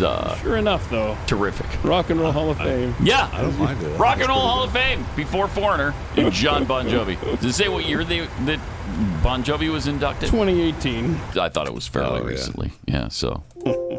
5 years ago. Garbage. Incredible. All right. Still gets to hang that banner on his wall, though. Yeah, he does. Yeah. Hold on. Somebody recently, there was a slideshow going around where you just click through, and it was just like the most pathetic banners that you hang, that teams have hung in their arenas. Like, I think the Tampa Bay Rays, I can't remember, but some MLB team hung like 2019 MLB wild card team or something. That was just this year, I think. Was that? Yeah, because they took the heat for that. Yeah, they were made fun of. Wild card contestant or something. It was like the runner-up banner. And then somebody, I forgot who it was, said Western Conference regular season champion. No, you don't get that. Like they were the #1 seed in the NBA or something, and so they put a banner up. But that's kind of what the Rock Hall is now. When you hang up, if you Green hang up River a banner system in the Rock Hall, Where are we flying? Well, we're going to Fort Lauderdale right now, and then maybe we'll go over to Cancun after that. Yeah, Foreigner doesn't. Yeah, okay. So, there you go. Neither does Boston. We asked, what was the guy's name that we talked to a few weeks ago at the Rock Hall of Fame? No. He's the guy. He's the guy. He was a nice guy, too. He was really good. Yeah, really nice. But he was a politician. You know the thing. Yes, the guy. Mm-hmm. Thank you. Mm-hmm. Oh, his name. Of course. It's a March 17th show if you'd like to go back and listen to it. But it was... we held his feet to the fire. Yes, we did. Look, if that didn't do it for Tommy James Green and River for Foreigner, 1919. This thing on. Yeah. Wait, what? Yeah, it's on. It's on. Nothing will. Yeah. Jason Hamley, good guy. Jason, yeah, good guy. And he mentioned he might bring it up in the hallways. I know. Let's bring it up. Let's go. Bring it up. So you never know. So that would be great. You know what, before we let him go that day, we should have said, all right, is audio coming through? Is to stand by the water cooler. Yeah, and just say until voting members come by. Yeah. Hey, what do you think of Foreigner maybe being Green nominated River this 1919. Year? Hey, what about Tommy James Kristen and the says Shondells? hi. What do you think about that? Let's get him back on. Call him up. Get him on right now. You call him. Hi, everybody. Yesterday we were discussing RuPaul. And apparently RuPaul has no problem with drag shows and kids attending them. Pat had... Oh, shit, I better turn that off if everyone is watching.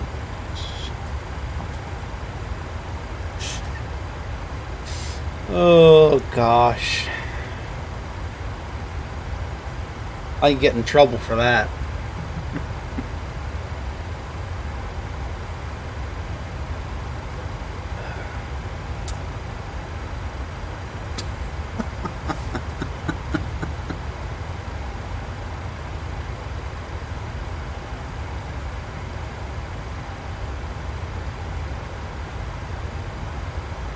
Hey, Green River, if you get a chance, Green River 1919. She wants you to explain all the switches. Oh, gosh. You guys don't have enough time on your breaks for me to do that.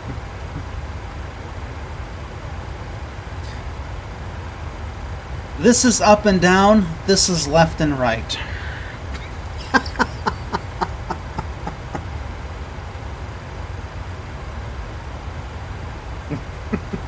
There, I think that's the best I got.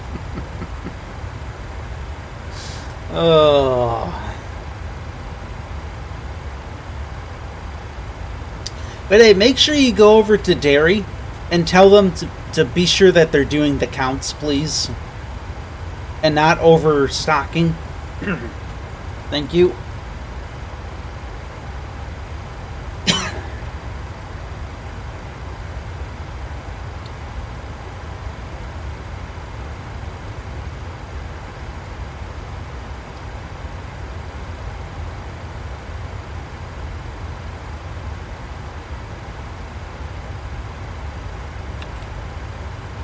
$173. Okay.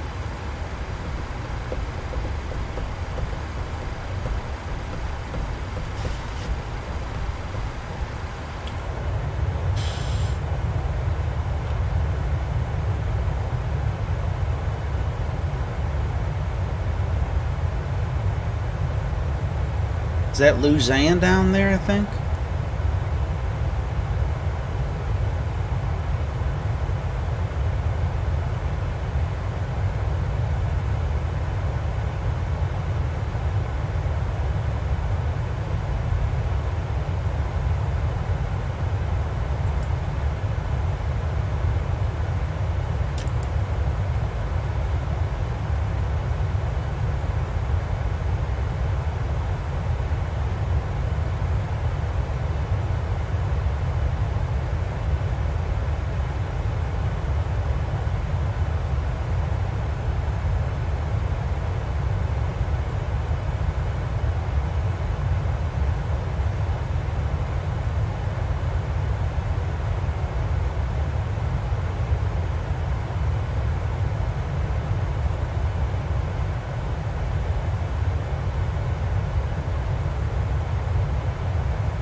I hear footsteps.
WVZ Fuzz. Was Fuzz.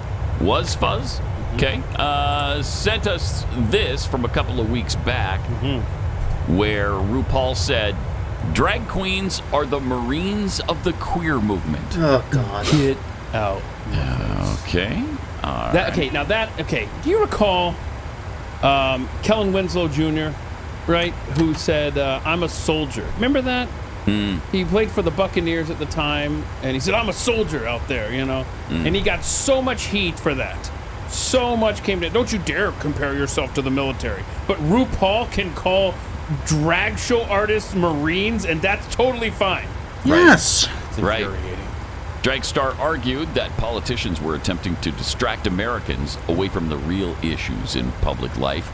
A classic distraction technique, distracting us away from the real issues that they were voted into office to focus on: jobs, health care, keeping our children safe from harm at their own school. And how about safe from harm from all the sexualization of the drag queens? Yes. Oh my gosh. Yeah, he didn't say that. No, that was that part.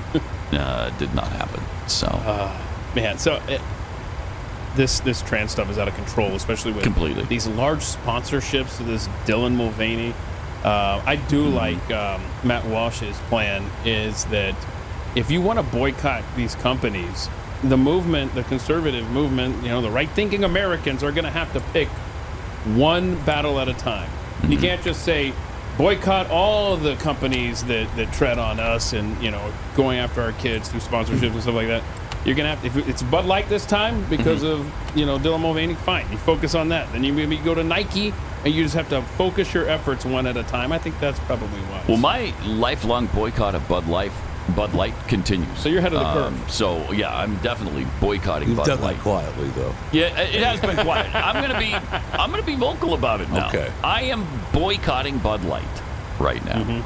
Yeah, and there's a lot of anecdotal evidence out there that this Bud Light thing, this boycott, is actually going to have an impact. You don't think so? I disagree with Okay, so like I said, I've heard several different people mention this, but then I've got this one here that says, somebody tweeted out, we just refused our Bud Light orders for my liquor store. We're pulling it from our shelves. We are not the only ones, according to our reps. They said it's bad. Well, Bud Light doesn't care, though. I mean, they've already doubled down on it, and they would rather have this guy not sell Bud Light at his liquor store than have the trans movement start banging on their Bud Light trucks on the streets. More afraid of them. When they're being delivered. More afraid of them. But see, if they had never dipped their toe into the sponsorship waters, then that wouldn't be an issue. They could have just flown under the radar and no one even thought a thing. So now, you're right. Now, to quote Jeff Fisher, once you're in it, you're in it, and now they're in it, one way or the other. Here's a fun video showing what happens when you throw your trash and recyclables away at one particular establishment. Okay. Oh, look, there's the trash side and there's the... Wait. You see what's happening? Yeah. At one particular establishment. Okay. Oh, look, there's the trash side and there's the... Wait. Oh!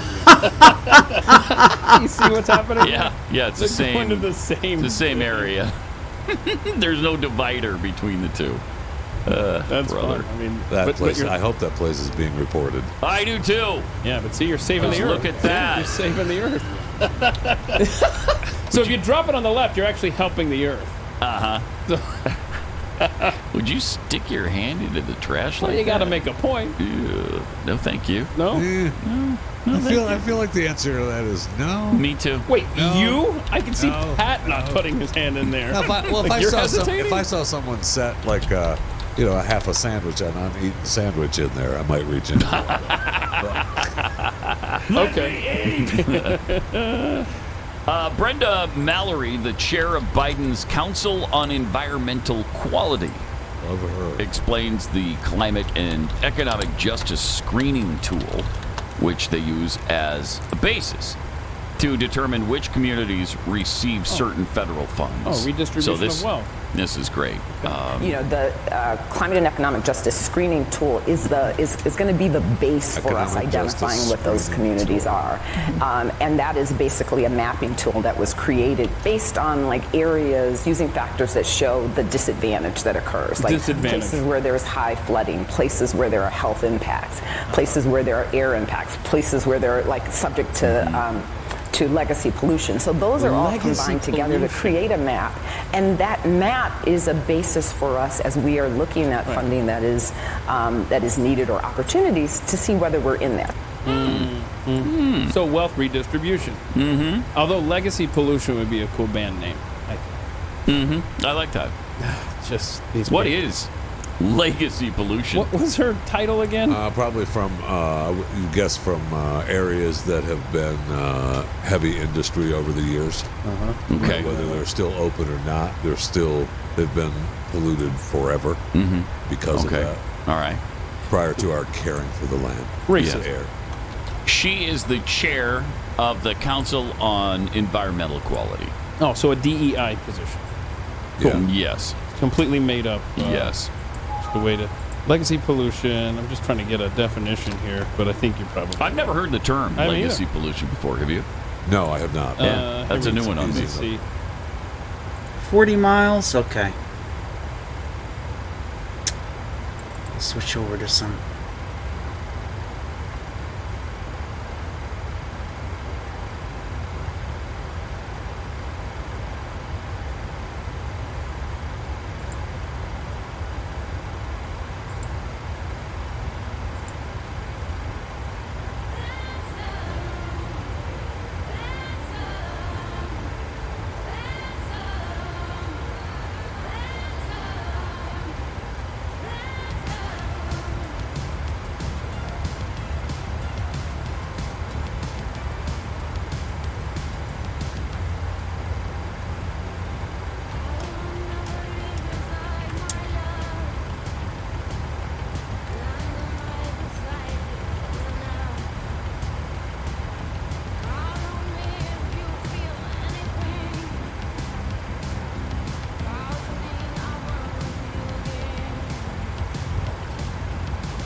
JW Cruz.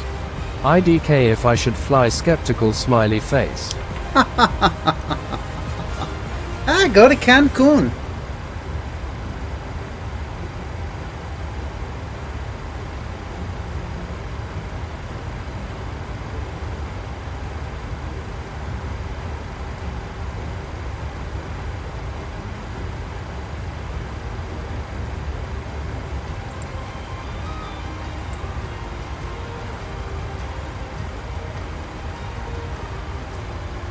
Oh, you know what? We don't need to take those off.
J.W. Cruz.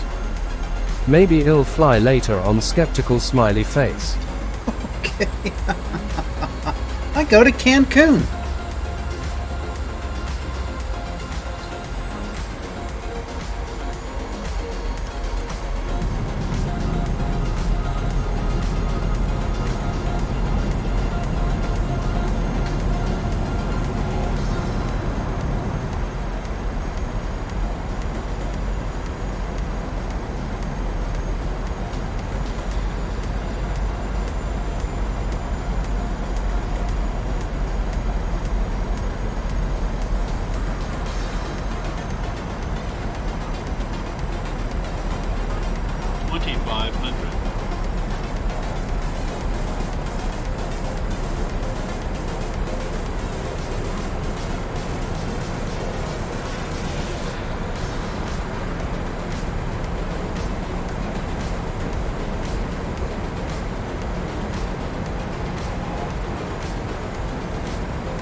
Approaching minimums, 200. Minimums.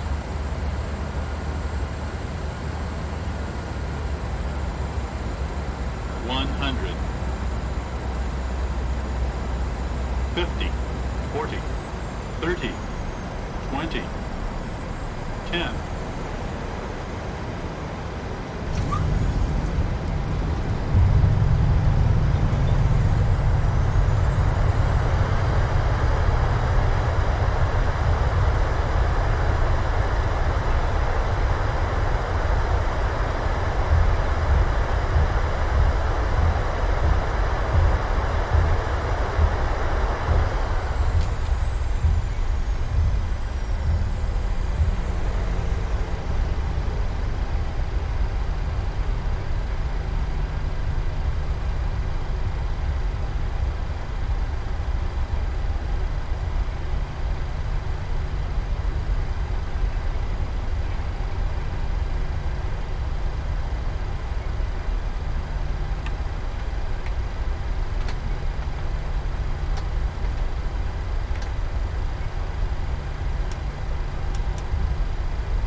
J.W. Cruz.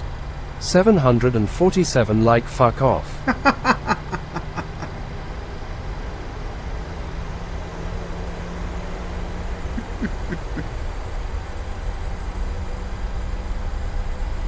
Yeah, maybe he's going over to Frankfurters or something.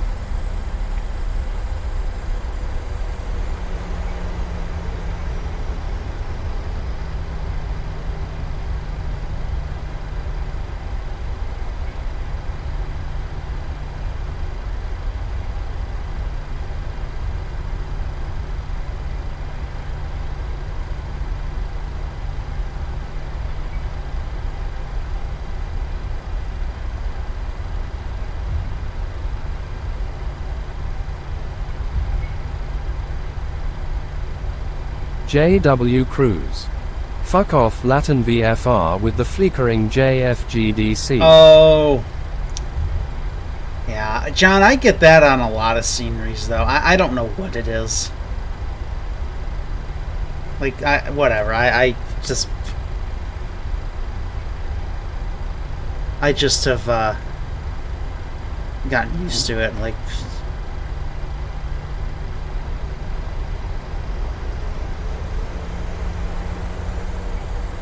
J.W. Cruz. At least it's not flashing triangle like Wumberto's. yeah.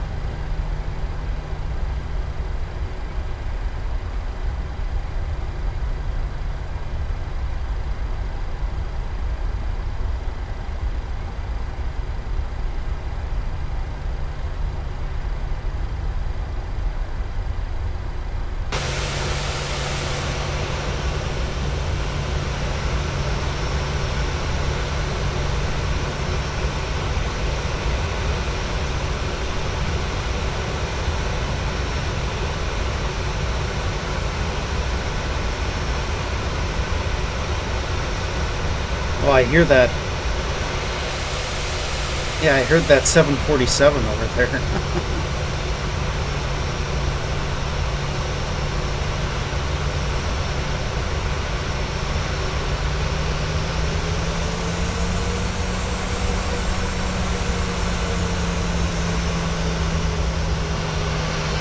J.W. Cruz.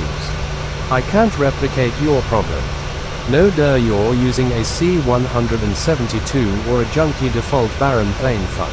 Let me go over here, actually. You can't what? What's wrong?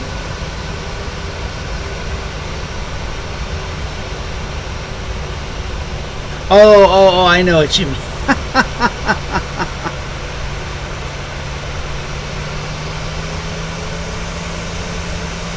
Yeah, I know.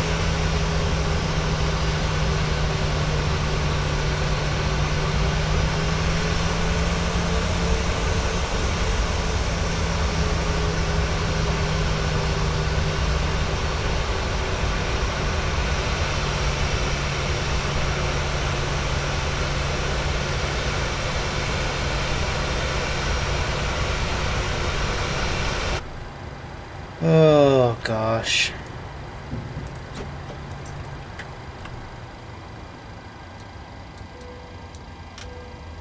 Whoops.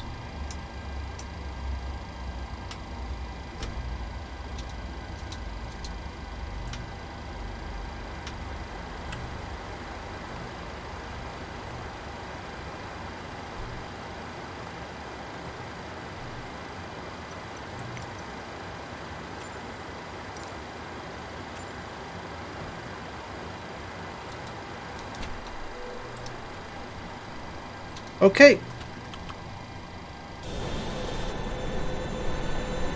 Yeah, there goes 7-4. John? That is it for me today, bud. No. I'm gonna go grab a little lunch here, and I guess we'll go to Cancun. Join me to Cancun if you'd like. But I don't know, give me like 20 minutes or something, and I shall return.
John, are you still hanging out in here? Do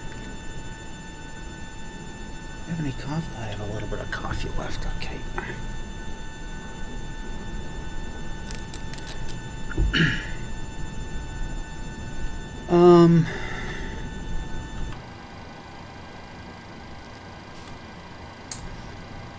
Cancun? Going to do Sacramento. JW Cruise.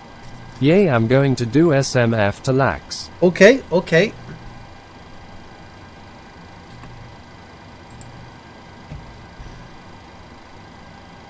Or are you just gonna take pictures of those airports?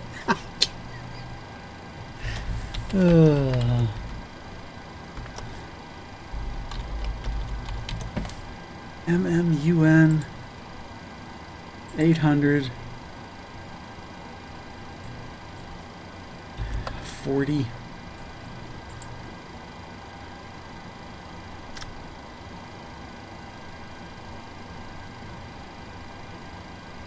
Is there any weather out there? Nope, looks good.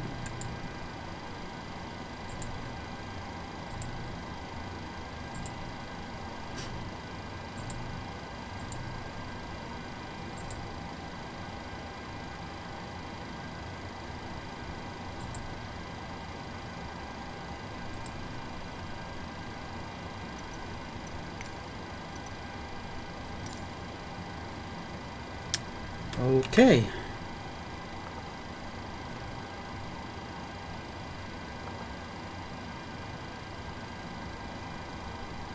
$15,812.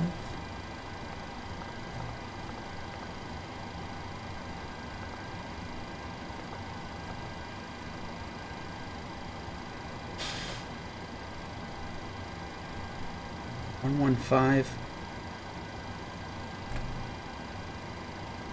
Okay.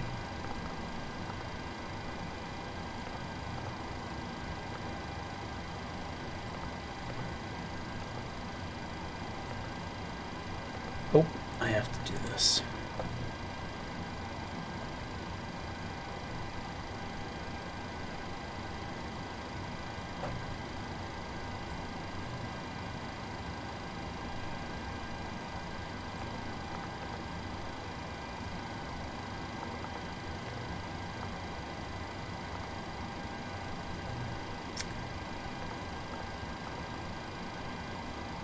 You know what? Screw it, John. Let's do it, huh? Unless this departure isn't meant for...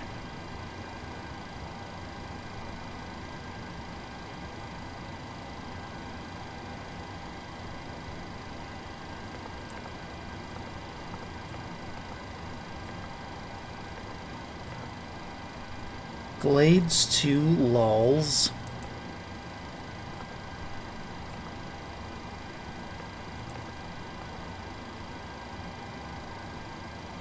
Is it still the same? Yeah, that's fine. We'll give it a go.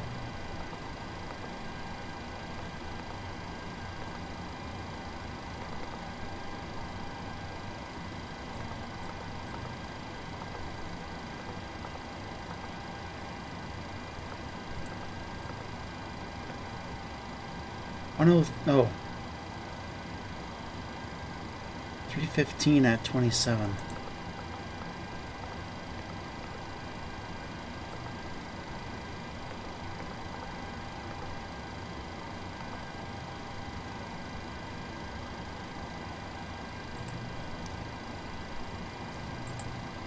Balance.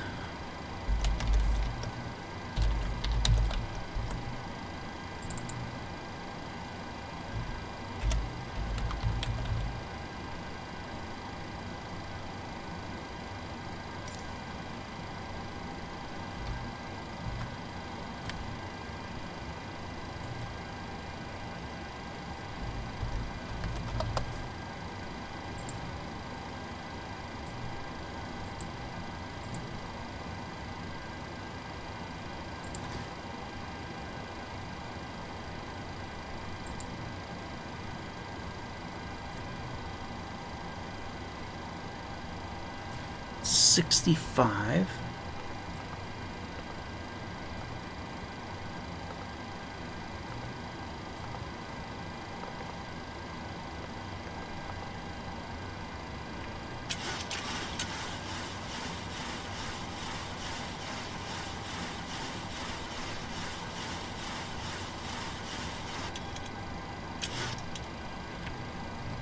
139.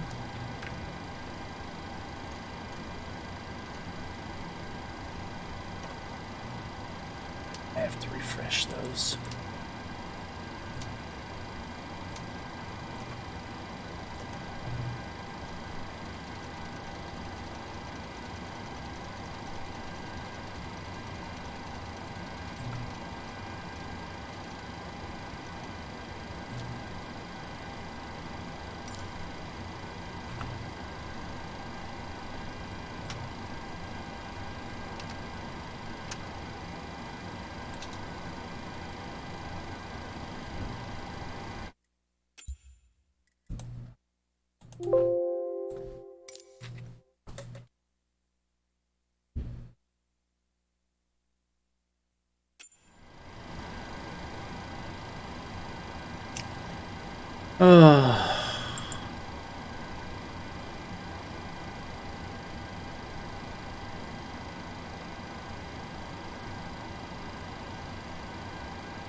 Oh, I may have to.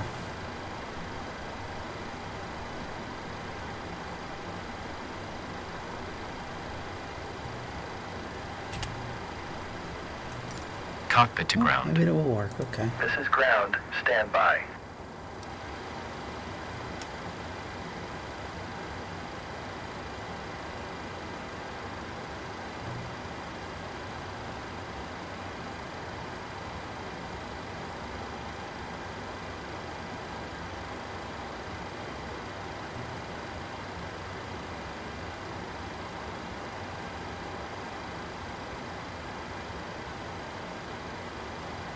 Okay, sir. The bypass pin is installed. All doors and hatches closed and all ground equipment is removed.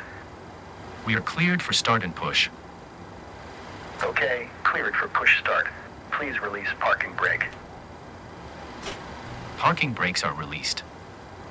Commencing pushback. You can start the engines in sequence. It will start in the sequence.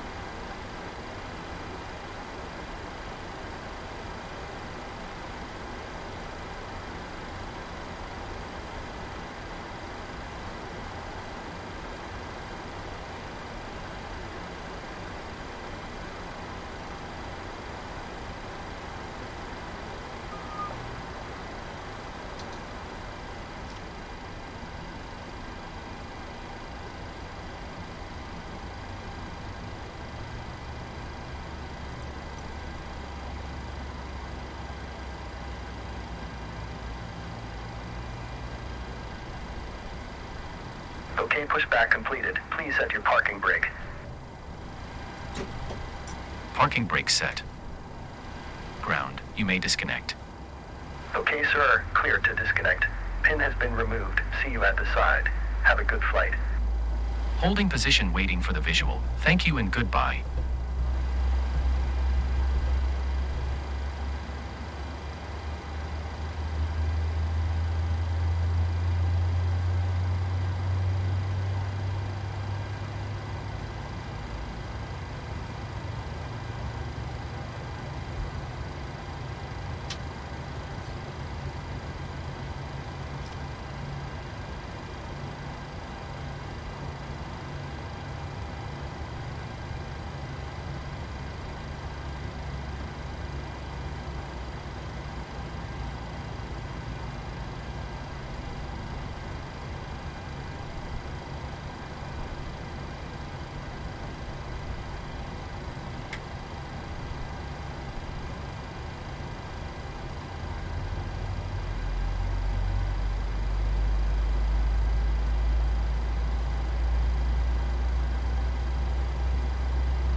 Oh, wait a minute. Oh, rip. Okay.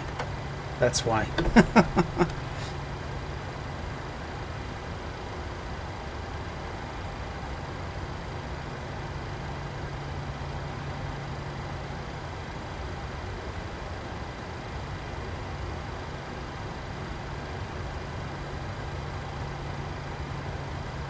Okay, here we go, John. Let's get out of here.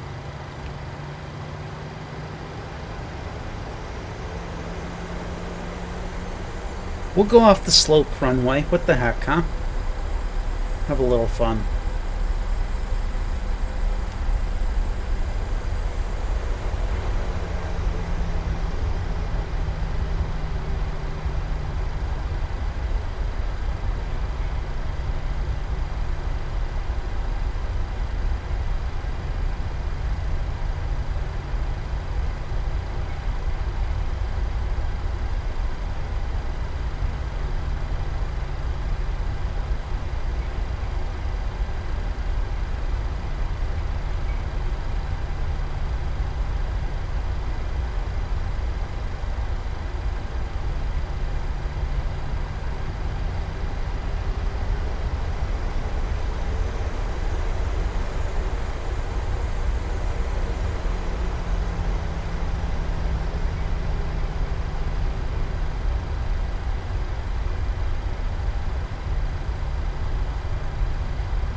Okay, we're out of here.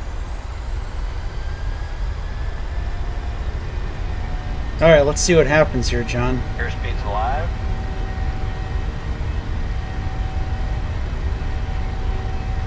Knots.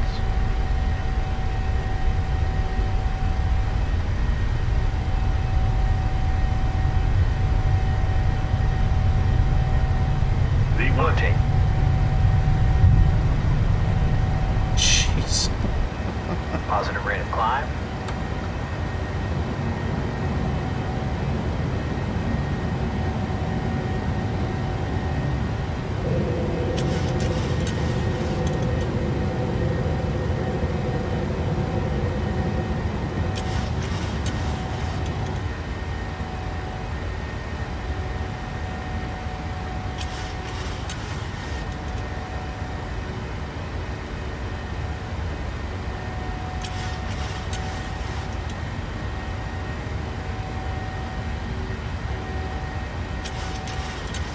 I've sailed out of that harbor a couple times, John.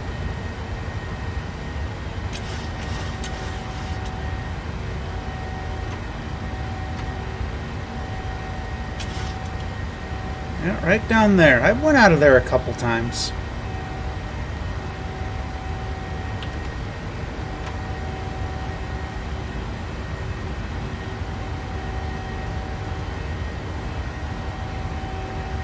Yep.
JW Cruz.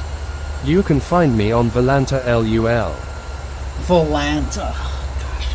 I have never liked that thing. It's so clunky and confusing. I've never liked it.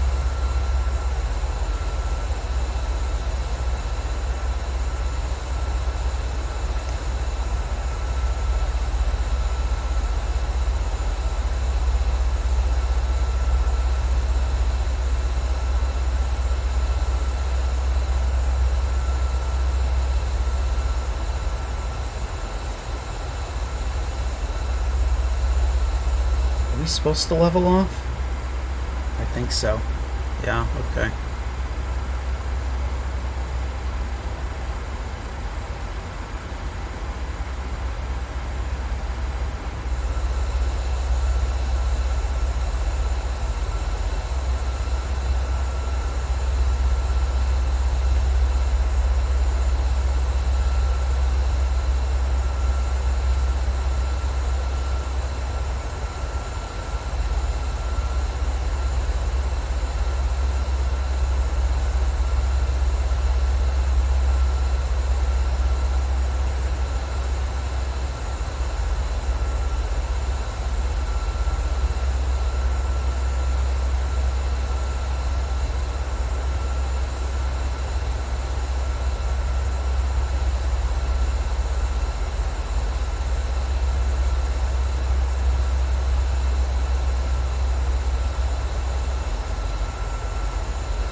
has us at 5,000 until when? Oh, we're on the... Let's get that out of there. For another 30 miles? That's not right.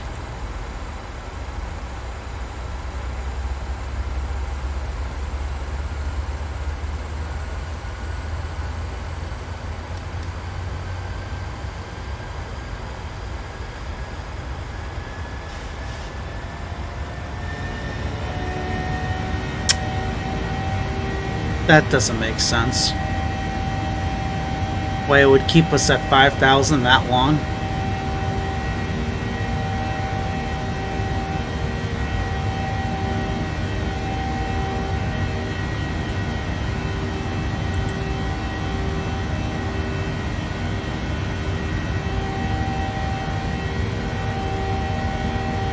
Yeah, 5,000 at Gator. That's literally what it says on the chart. Give me a break.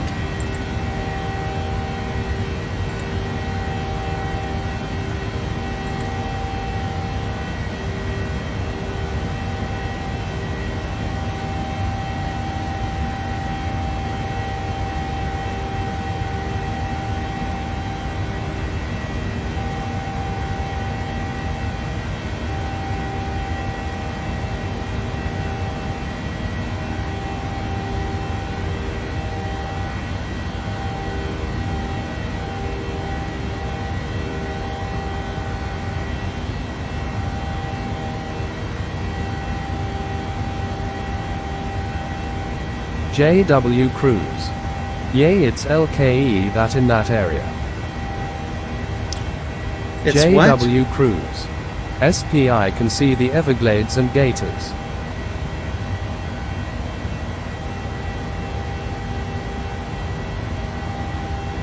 Wait, really? They keep them at 5,000 for...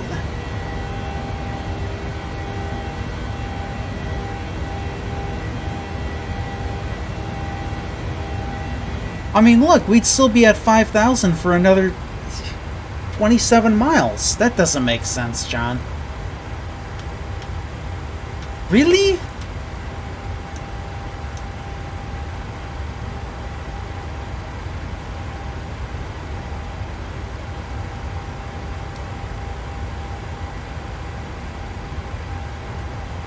JW Cruise.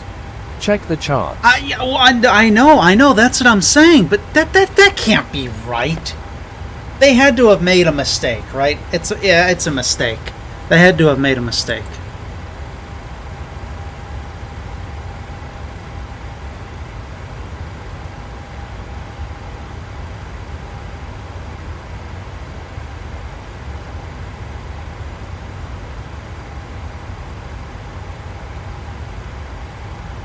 JW Cruise.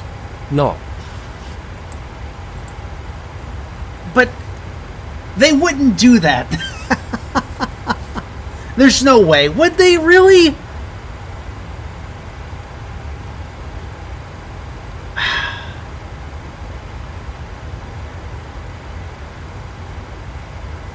I just thought that was a little bit weird.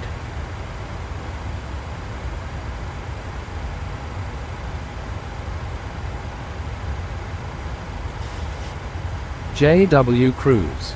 When you depart out of London, you're a 6,000 for a while. Yeah, but those are the, those are the, that's in Europe. That's in Europe. But this is America. We speak English here. But, okay.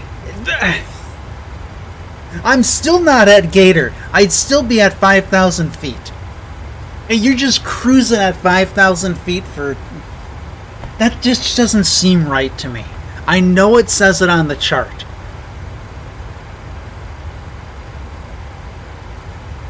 But it doesn't seem right.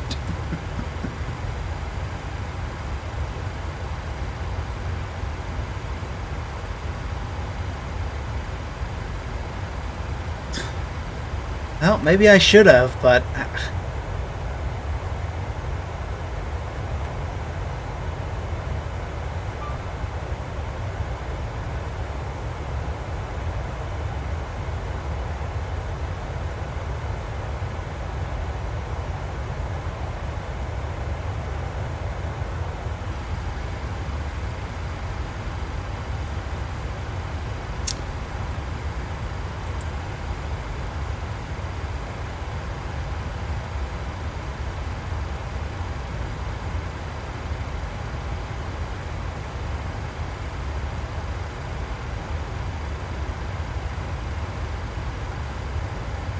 JW Cruise. It's to showcase the Everglades, those CNTS.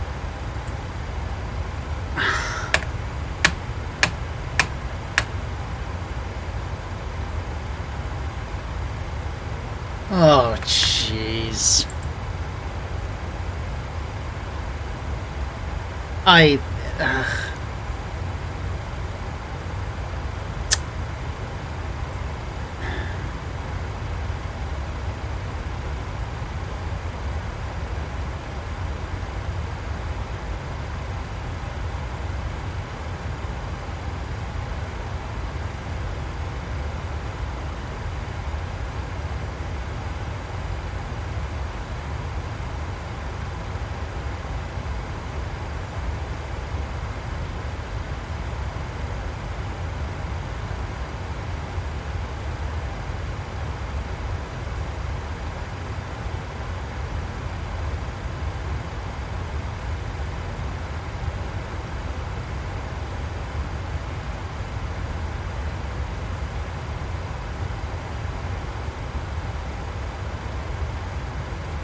Oh.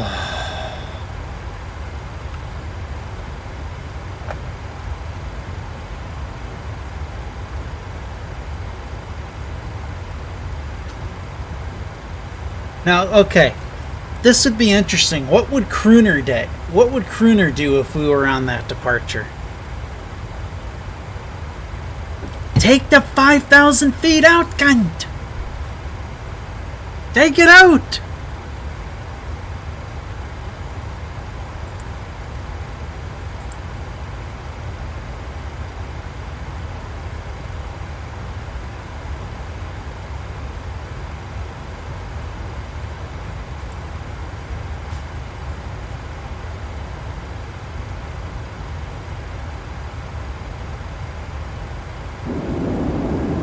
I don't know. I think we should stick with the arrival that's in there, sir.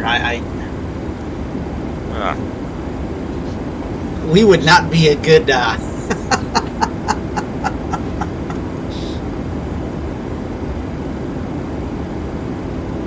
John, welcome back. We're having a big debate over the arrival into this airport. A big hubbub. You wouldn't be doing a big well, fuck off. Fuck off, fuck's sake. Alright, hold on, mark the time. Jesus fucking goddamn Christ. 1 hour. Cut it off for fuck's sakes. Get rid of that stupid fucking loop. Fuck's sake. 1 hour. Cut it off for fuck's sakes. Get rid of that stupid fucking loop. Fuck's sakes. Fucking bullshit. Fuck off.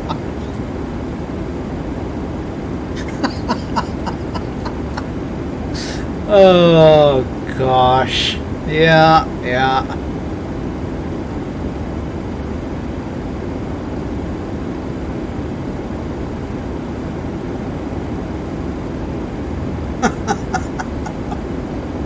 Oh God.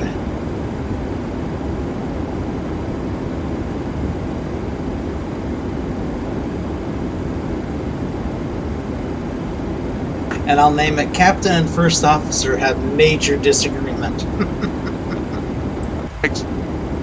Cut it off, for fuck's sake! For fuck's sakes! Christ.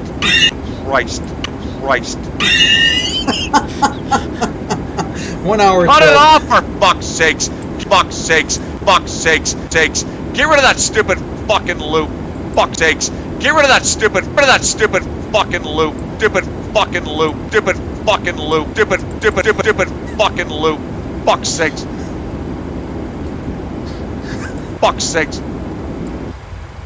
Oh, God.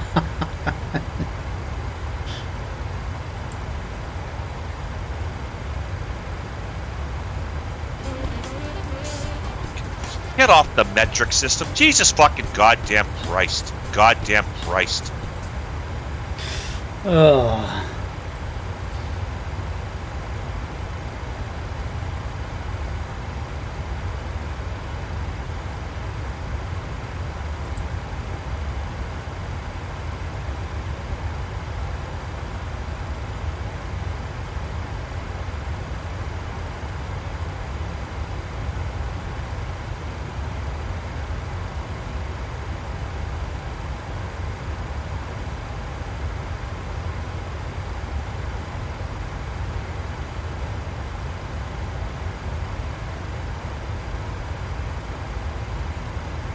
All right, listen to a little bit more Pat. Legacy pollution, there's persistent materials in the environment that were created through a polluting industry or process that have polluting effects, whatever. Blah, blah, blah. Just another term to justify taking your tax dollars and moving them around to places. Okay. Would Cleveland qualify? Because they've had a river that burst into flame. That would be a legacy pollution area. Absolutely. Yeah. Anything in Michigan, around Detroit, Houston, Flint, Houston. What? Houston. What's wrong with Houston? I thought of you. Nothing. I thought. Did you see the Connecticut governor? And I don't remember his name. I apologize. But the Connecticut governor went to Houston for the championship game. Yeah. And he came back to Connecticut. And he was talking on a morning radio show in Connecticut.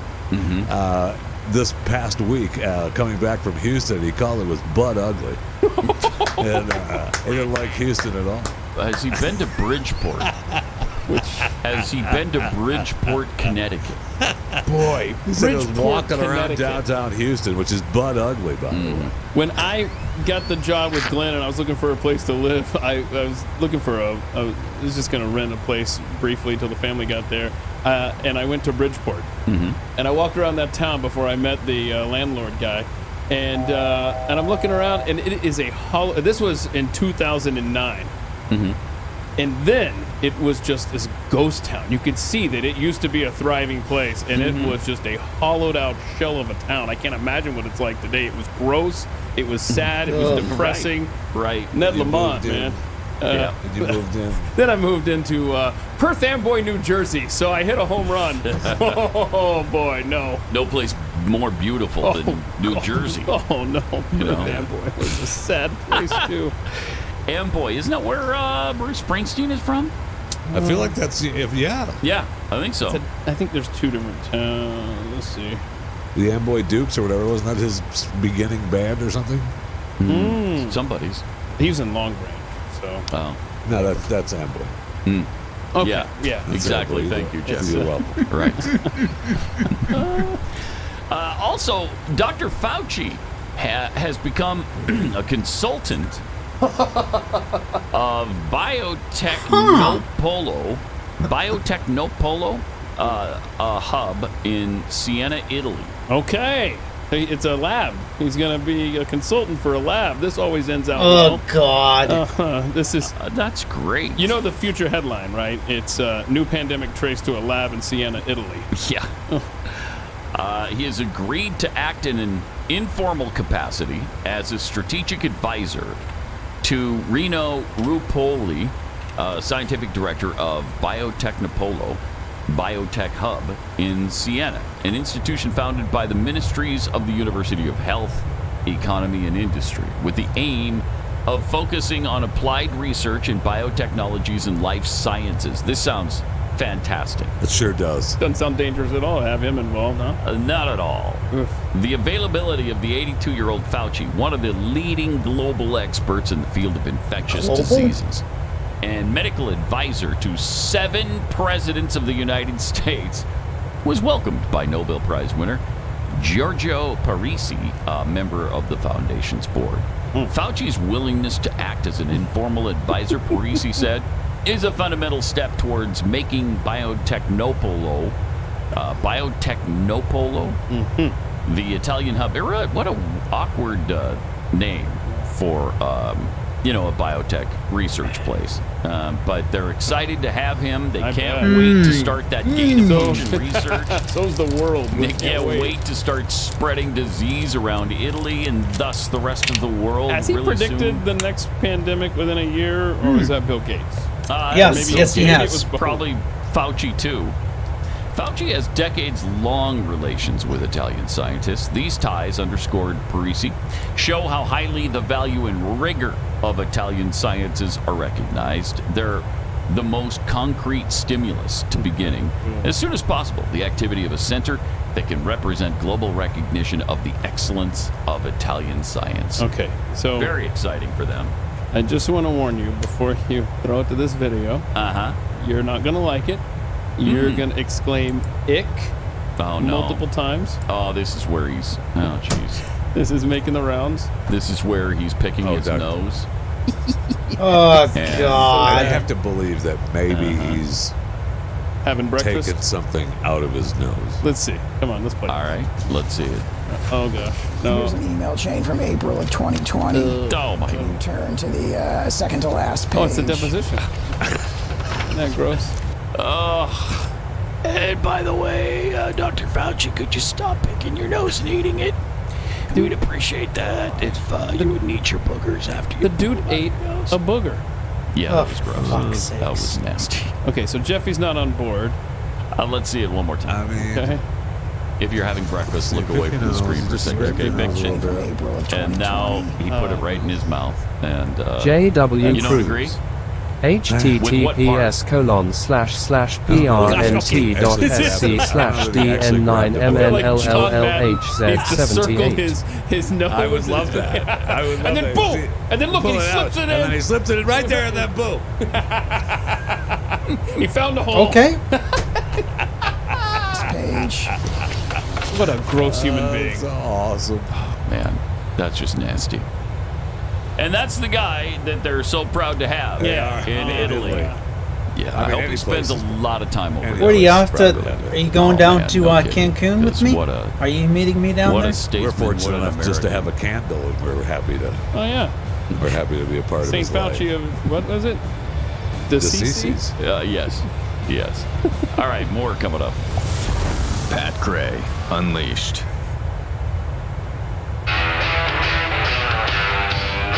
JW Cruz.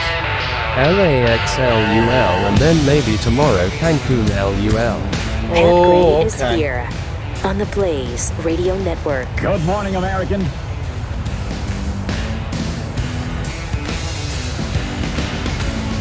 It's Friday. Few tweets here to start out. Call it like I see it tweets. You know what else keeps kids safe in school? Girls not having to compete against dudes in sports. From Kamal Apologist, the vaccine is indeed a substitute for love, guys. It used to be our crushes that caused our hearts to beat out of our chests. Oh, no. Now it's just the vax. I see what he did there.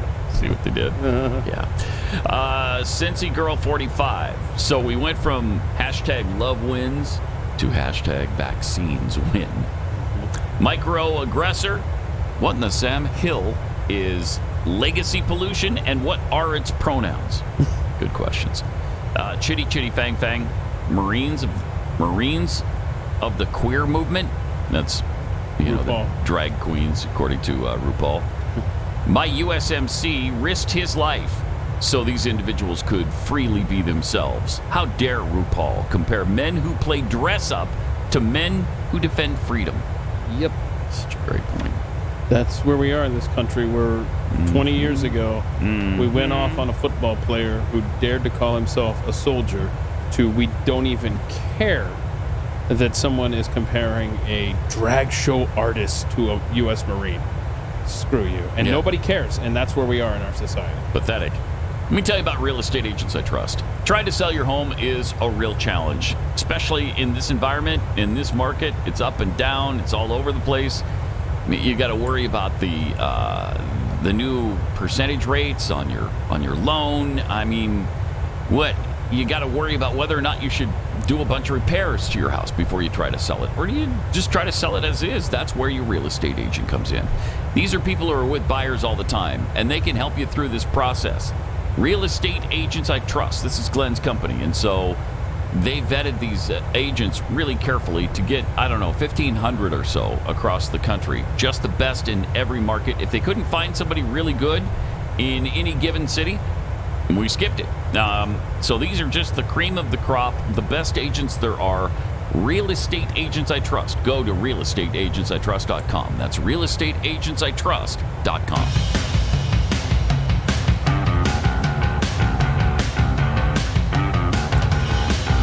This is Pat Gray Unleashed. Welcome. This is interesting, unexpected. Bill Clinton actually admitting to a terrible mistake. Actually taking the blame for what's going on in Ukraine with Russia right now. I thought you were going to talk about his marriage to Hillary. No. He hasn't admitted that quite yet. But we all know that's probably his biggest mistake. At least in his personal life. Bill Clinton has confessed that he made a terrible mistake in forcing Ukraine to give up its nuclear weapons in 1994. The disgraced former president, is he disgraced? I love that. Who wrote this article? No kidding. Daily Mail. Daily Mail. Disgraced former president whose term in office was marred by a sex scandal with a White House intern. That's not disgraceful. No American news agency would ever write that. No. But he demanded Kyiv surrender its atomic arms in a deal with Moscow. But in a rare show of humility, that's for sure, Clinton admitted Russia's illegal invasion would never have happened if the Ukrainians had been allowed to keep their nuclear armaments. Wow. And it'd be a deterrent. He said, I feel terrible about it because Ukraine is a very important country, and I feel a personal stake because I got them to agree to give up their nuclear weapons. That's incredible, really, isn't it? I mean, you've got Biden who can't even accept responsibility for the withdrawal in Afghanistan. Right. And sending Ukraine over $200 billion in weapons and cash. And he has gotten us into unbelievable messes, won't admit to any of it. And now, years after his presidency, Clinton fesses up to this? That's really strange, isn't it? There's got to be a reason. Yeah, you're right. This guy, Slick Willie.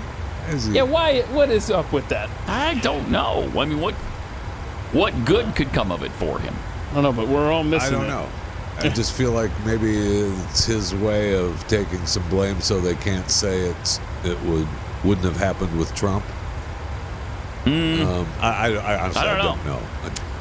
He said none of them believe that Russia would have pulled this stunt if Ukraine still had their weapons. Now he's 76 years old now. After the collapse of the Soviet Union, once again, independent Ukraine possessed the third largest atomic arsenal in the world, with some 1,900 nuclear warheads. The international agreement to give them up was struck in January 1994 with then Russian leader Boris Yeltsin. The deal also included commitments from the Kremlin to respect Ukrainian independence, which obviously they've not done recently. Those pledges were first ignored by Putin when he seized Crimea in 2014. Jeez. Oh, okay. Is this a case of Jeffy has the theory that once you get to a certain age, you're like, whatever? Yes. You know what? It's funny. So, I was just thinking about that. Is it that? And then what else can we expect from him? I know, because sometime between the ages of about 75-ish to 90, when they're still lucid, You got to get a hold of these people because they don't care anymore. And the interviews that they give are awesome because they just lay it out there. Yeah. I hated that minister. I mean, it's awesome. Every time these guys, these stars, these politicians, whatever. Yeah, when they get interviewed, it's usually around 80. And they start, I got to get this. I got to get this out. But and I agree. That's probably where he's going here. But he just made Mr. Hippie Boy, Bill Clinton, just made the case for nuclear arms being a deterrent for an invasion of another power, which his party has spent decades saying we need to disarm and not have nuclear weapons, and we're just escalating. He just admitted that if Ukraine had been allowed to keep their nukes, Russia wouldn't be in there today. He made that case. A Democrat president. Yes, he did. I'll bet the Biden administration is not happy with him right now. They can't be. That's interesting. Really interesting. There's no way they could be happy with him. Not from my perch. I'll tell you that. I'm not happy with him. That pisses me off, that John Kirby. How defensive was he? Normally he's mild-mannered and calm, and even though we disagree with him, he just kind of keeps an even keel. But oh my gosh, he was forced to defend the withdrawal the way it went down in Afghanistan, and he was not happy yesterday. Well, because they can't be challenged on anything because they have no defense for it. And Peter, to Pete's defense, was on him. Yeah, he was. I love that. Yes, he was. Yeah, are you really happy about this? You really proud of it? Are you kidding me? Proud we got 120,000 people out? Yeah. What about the 10 or 15,000 you left behind? How about that? How about those people? You proud of that? No. How about all the people who were murdered by the Taliban because you didn't get them out? Nah. Whatever. We're not going to talk about that. Intelligence is hard work, Peter. It's not easy. Oh. Brilliant. Yeah, thanks for that quote. What was this? Hold on. What was this? All the stuff you got. Here's the quote. He said this twice to make sure you caught it. John Kirby from the White House said it's not about accountability in describing the withdrawal from Afghanistan report. Who's going to get fired? The report, Nothing is about accountability for them. Nothing. Nope. They're not accountable for anything. Yesterday, the Elon Musk-led Twitter changed the description of NPR. I love this. To state-affiliated media. Yeah. Oh, that did not make NPR happy They're not happy about that at all. The CEO of NPR, National Public Radio, said this as he wrote a statement, put a statement out on the Twitter label to his people. This is from John Lansing. He says, we were disturbed to see last night that Twitter has labeled NPR as state-affiliated media, which is exactly what they are, by the way. They are state-affiliated. Yeah. A description that, per Twitter's own guidelines, does not apply to NPR. NPR and our member stations are supported by millions of listeners who depend on us for the independent, fact-based journalism we provide. And this guy's a liar. Yeah. NPR stands for freedom of speech and holding the powerful accountable. It is unacceptable for Twitter to label us this way. A vigorous, vibrant, free press is essential to the health of our democracy. How much does Twitter receive from the NPR? How much does NPR receive from the U.S. government every year? They claim very little. Very little, Mike. I think, seriously, I feel like they claim it's only like 1% or something like that. What? That's what I'm pretty sure. That's what they were. They can't claim that. They say it's less than 1% of the. They say it's less than 1%. Yeah. Okay. Whatever. Newsweek says it's 4%. Okay. But let's not play percentages. Let's look at. What is the amount? Let me see. I don't know when this article. This article is from 2011. Okay. Oh, that's a while ago. Money was money back then. That's what money was money. Yeah, that's right. A buck was a buck. Well, it wasn't, but It was more of a buck than it is now. I hear that all the time. Well, that's when money was. Oh, that's shit. when a dollar was a dollar, and I'm like, well, not.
Okay, John.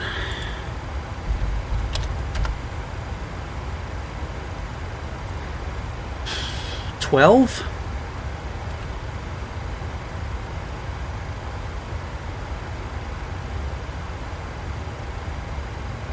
We always go 12 left. What was the arrival? The NASA 1 Bravo?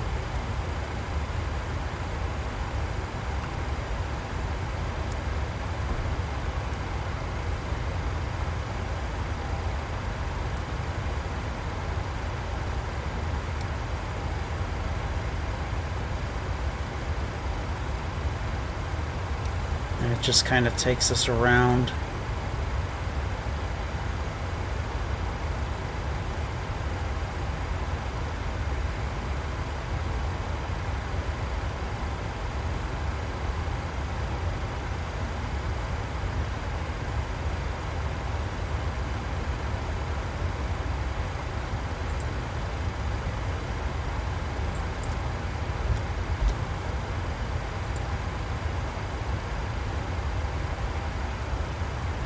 Okay, yeah, that's...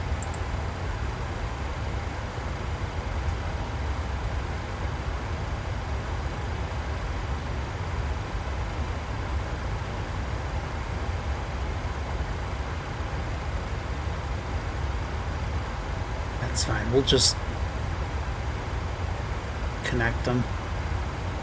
And 1070, 125, okay.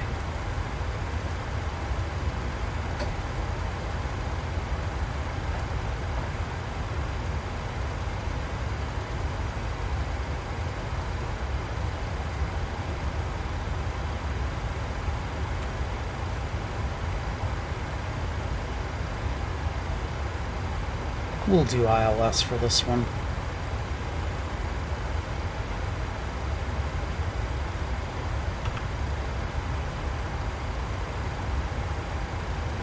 What are the minimums here? 250.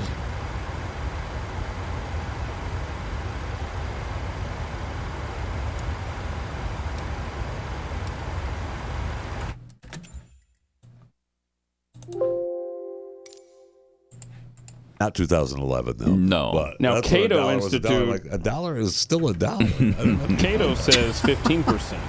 15. Okay. So now we're getting somewhere. Yeah. Now we're starting to tack on a little bit. Yeah.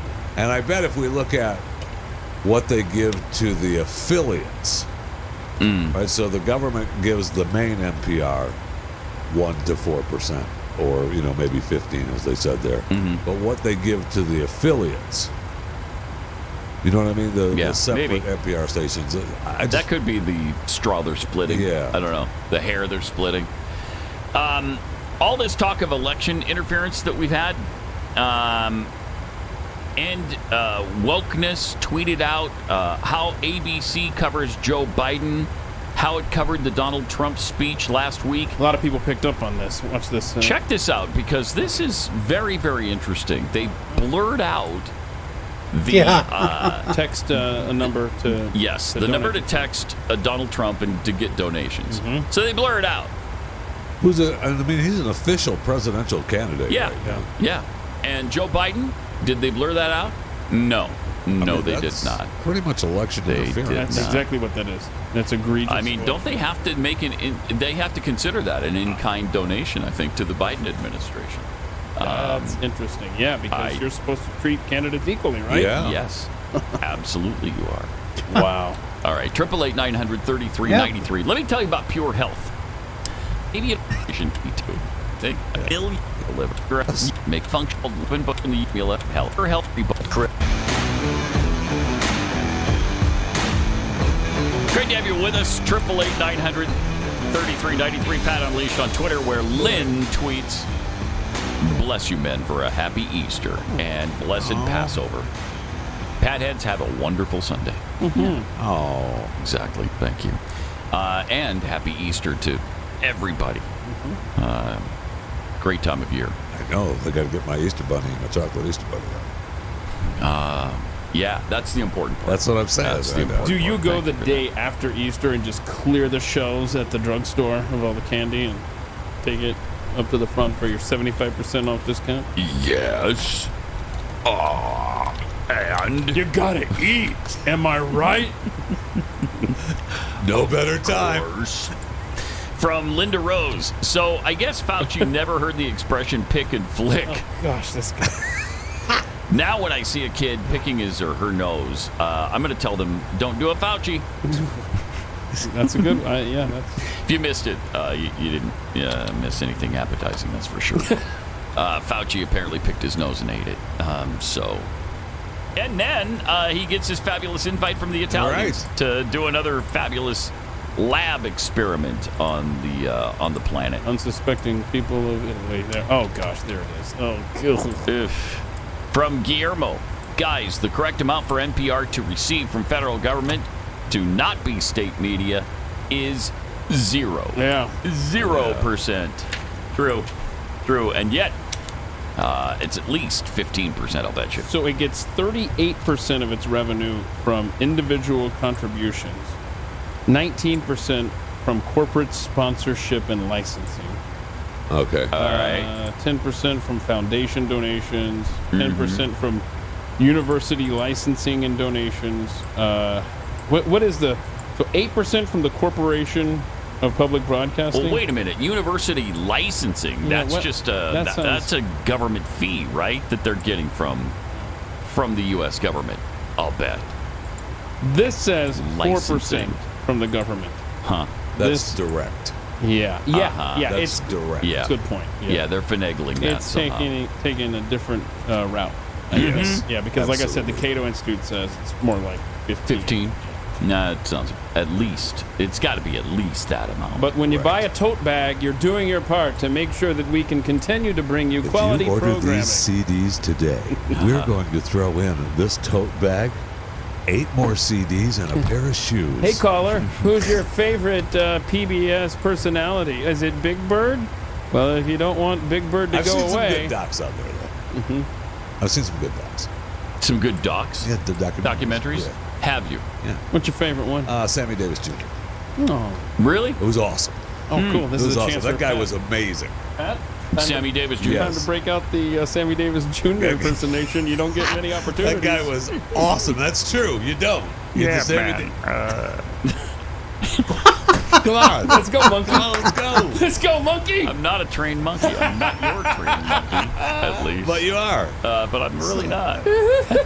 And I mean that, babe. I'm not your trained monkey, and I mean that, man. There you go. Be another, I love Sammy Davis Jr. Be another man. 6 years before you get an opening like that by Sammy Davis Jr. That, babe. That guy was awesome, though. He was awesome. He was awesome. Yeah, he was awesome. Lost an eye somehow, right? Yeah, he was in an accident. Oh, okay. Lost his eye, and then he battled back from that. But I mean, he started performing when he was a little kid. Didn't even go through any kind of formal education at all. He said for years that was his biggest regret, not having a formal education. Because I mean, he was on the road. And that was a PBS documentary? I think so. Yeah, I mean, it was a documentary on him. Yeah, I feel like I was asked to donate after I watched it. So It's Sammy, man. And I mean that, babe. He died in 1990. Wow. Long time ago. Yeah. Of course, those guys were pretty old because they were, big in the 50s and 60s? Oh, yeah. Yeah, the Rat Pack hanging out in Vegas back in the day when Vegas was still I know Vegas. when Vegas was Vegas. Mm-hmm. Men were men. That's right. Women were women. And that's not necessarily the case That's anymore. not the case anymore. Really not. Women are women. That's a wild card now. Uh-huh. Sure is. All right. We got to play this this woman who I don't these people who get I mean, voting for Trump is one thing, liking Trump is one thing. There are people who take it to a whole different level. Yeah, it's though. like MAGA plus. Yeah. I mean, there are people who just it's almost cult-like. Yes, it is. It does seem that way. It does. And here's one of them. Anna Perez says she'd be willing to take a bullet for Trump because President Trump would take a bullet for her. Okay. Oh, God. All right. Something that really kind of inspired me before I did this show was hearing what Ryan said in the episode that he did today. Right before this, he said, I would take a bullet for President Trump. And when he said that, at first I was a little taken aback. I was like, all right, Ryan, that's a little much. But then I thought about it for a split second, and then I realized, no, it's not. It wasn't. No. You know right. why? Why? Because President Trump would take a bullet for me. What? Oh, for God's sakes. President Trump is... No. President Trump would not take a bullet for you. Now, maybe some... He would absolutely not take a bullet for you. I have today I've had a lot of feelings on the show. You have. I have a lot of feelings. Today's a feeling Friday for me. And I feel like that even Trump's security wouldn't take a bullet for her. No. I could be wrong. Yeah, I don't think so either. But there's more. President Trump would take a bullet for me. President Trump is taking a bullet for me. President Trump is prepared to take a bullet for all of us. What he's doing is actually Christ-like, and I never thought that before until today. I actually used to make fun of people who would say that because I thought, okay, that's not made fun of them, but I would be like, all right, that's a little extreme, but he's literally going to prison for us. No! What? Happy Good Friday to you. Happy Good Friday to you. Okay, we got the Trump Jesus analogy. He is not taking upon himself our crimes. This is something that he supposedly did that he may go to jail. That's not doing it for us. What are you talking about? That's just bizarre. This is the kind of stuff that turns people away from Donald Yes, Trump. It doesn't help This Donald is where Trump. you say, good God, what is the matter with you? Yeah, if there's an undecided voter out there that's like, you know what, maybe I'll consider Trump. They see that, oh, wait, I'm going to be in that camp with her? Yeah. I don't want to be in that cult. No, thank you. I mean, Donald Trump did great things as president. Yes. First 3 years. First to admit that, he did a much better job than I thought he was going to do. Yes. And he did some things that were awesome that no other American president has ever done. and a lot of American presidents said they were going to do and then didn't, like moving the embassy, the U.S. Embassy to Jerusalem. That was a bold move that took guts. Yep. And he just did it. Yep. And so the judges are his legacy. Judges, you can fantastic. never take away his legacy of filling those federal judicial posts that have helped us in so many ways. But I mean, wow. To compare him to the Savior, that's like sacrilege. Stop it. You should get a grip on yourself. Okay?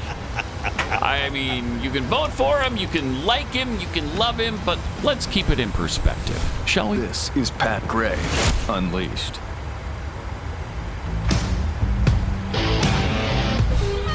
So Donald Trump's going to jail for us. I think it's more accurate to say about 900 people went to jail for him. Yeah, he didn't right? I mean, there was no bullet taken from him for them. No, I mean,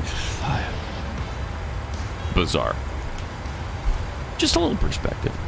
That's all I seek. Just a tad, a little bit. I mean, it's an American politician. He's not a religious figure, but I mean, at one time we did find out that he had a room full of Bibles. We did find out. No. Yes, it was a big, beautiful room full of Bibles, if I remember correctly. It was a big room. Yeah, it was nice. I love that clip so much. I bet I don't have that. That was so good. I don't know if you can. I mean, we can try to find it. Okay. We can try to find it, but it was so good. Yes, it was. It's a big, beautiful room. People send me a lot of fun. All right, John. Maybe some more tunes here.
All right, here we go.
Ugh.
Oh, shit.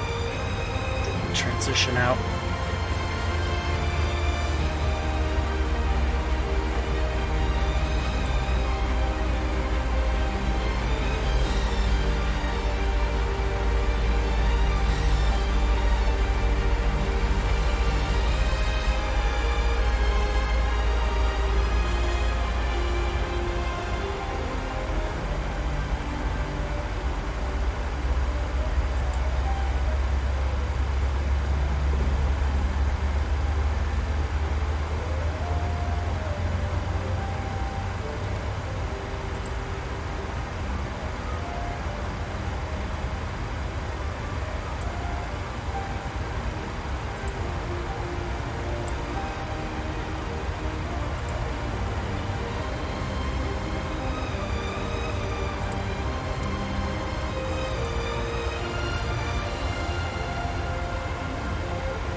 What the hell's going on up there?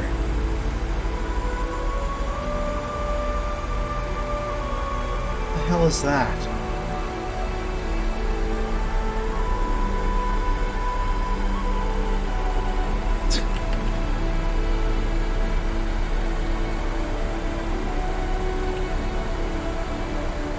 Okay,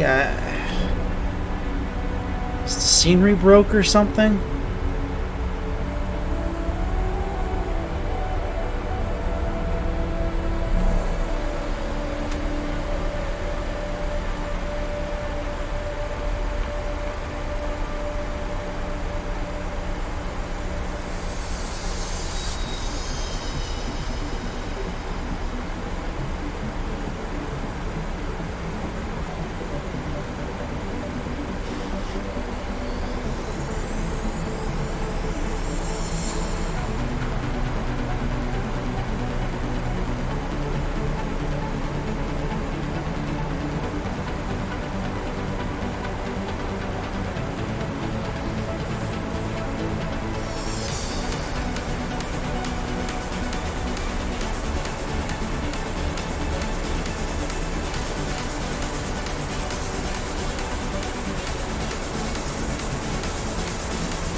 So right now,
did the,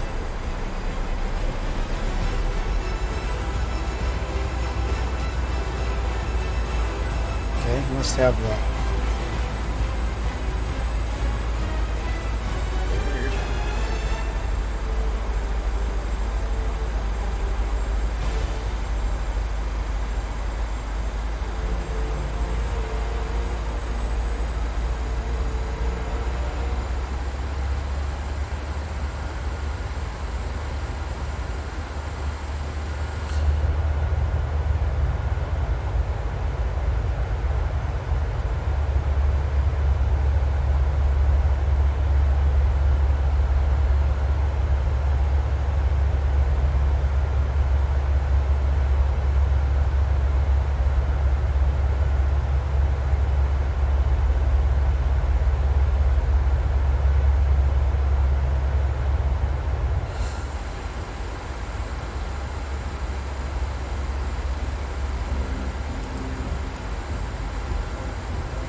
Gee.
$2,500.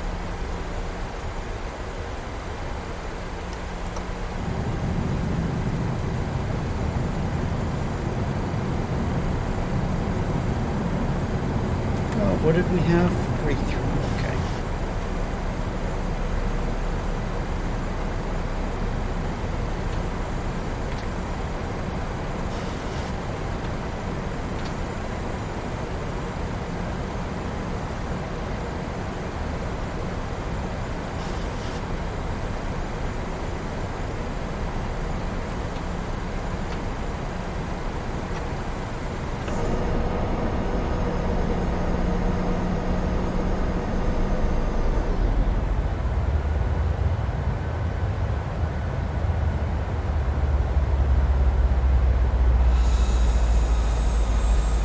P3D scenery going on down there. Huh.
Glide slow. No. Glide slow. We're fine. Look at the diamond.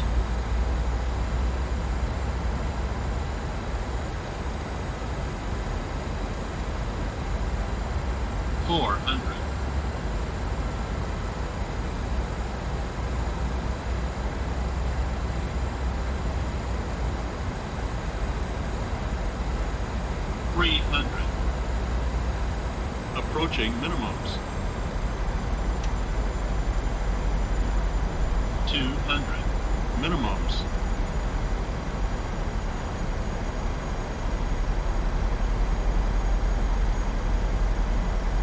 100. 50, 40, 30, 20, 10.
Does the jetway work here?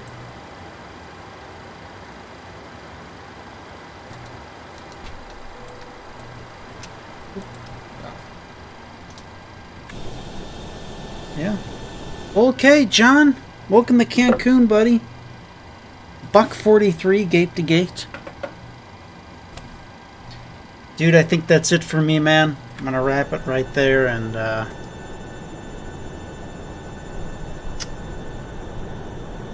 gonna probably hop over on some Red Dead here, see what I could do.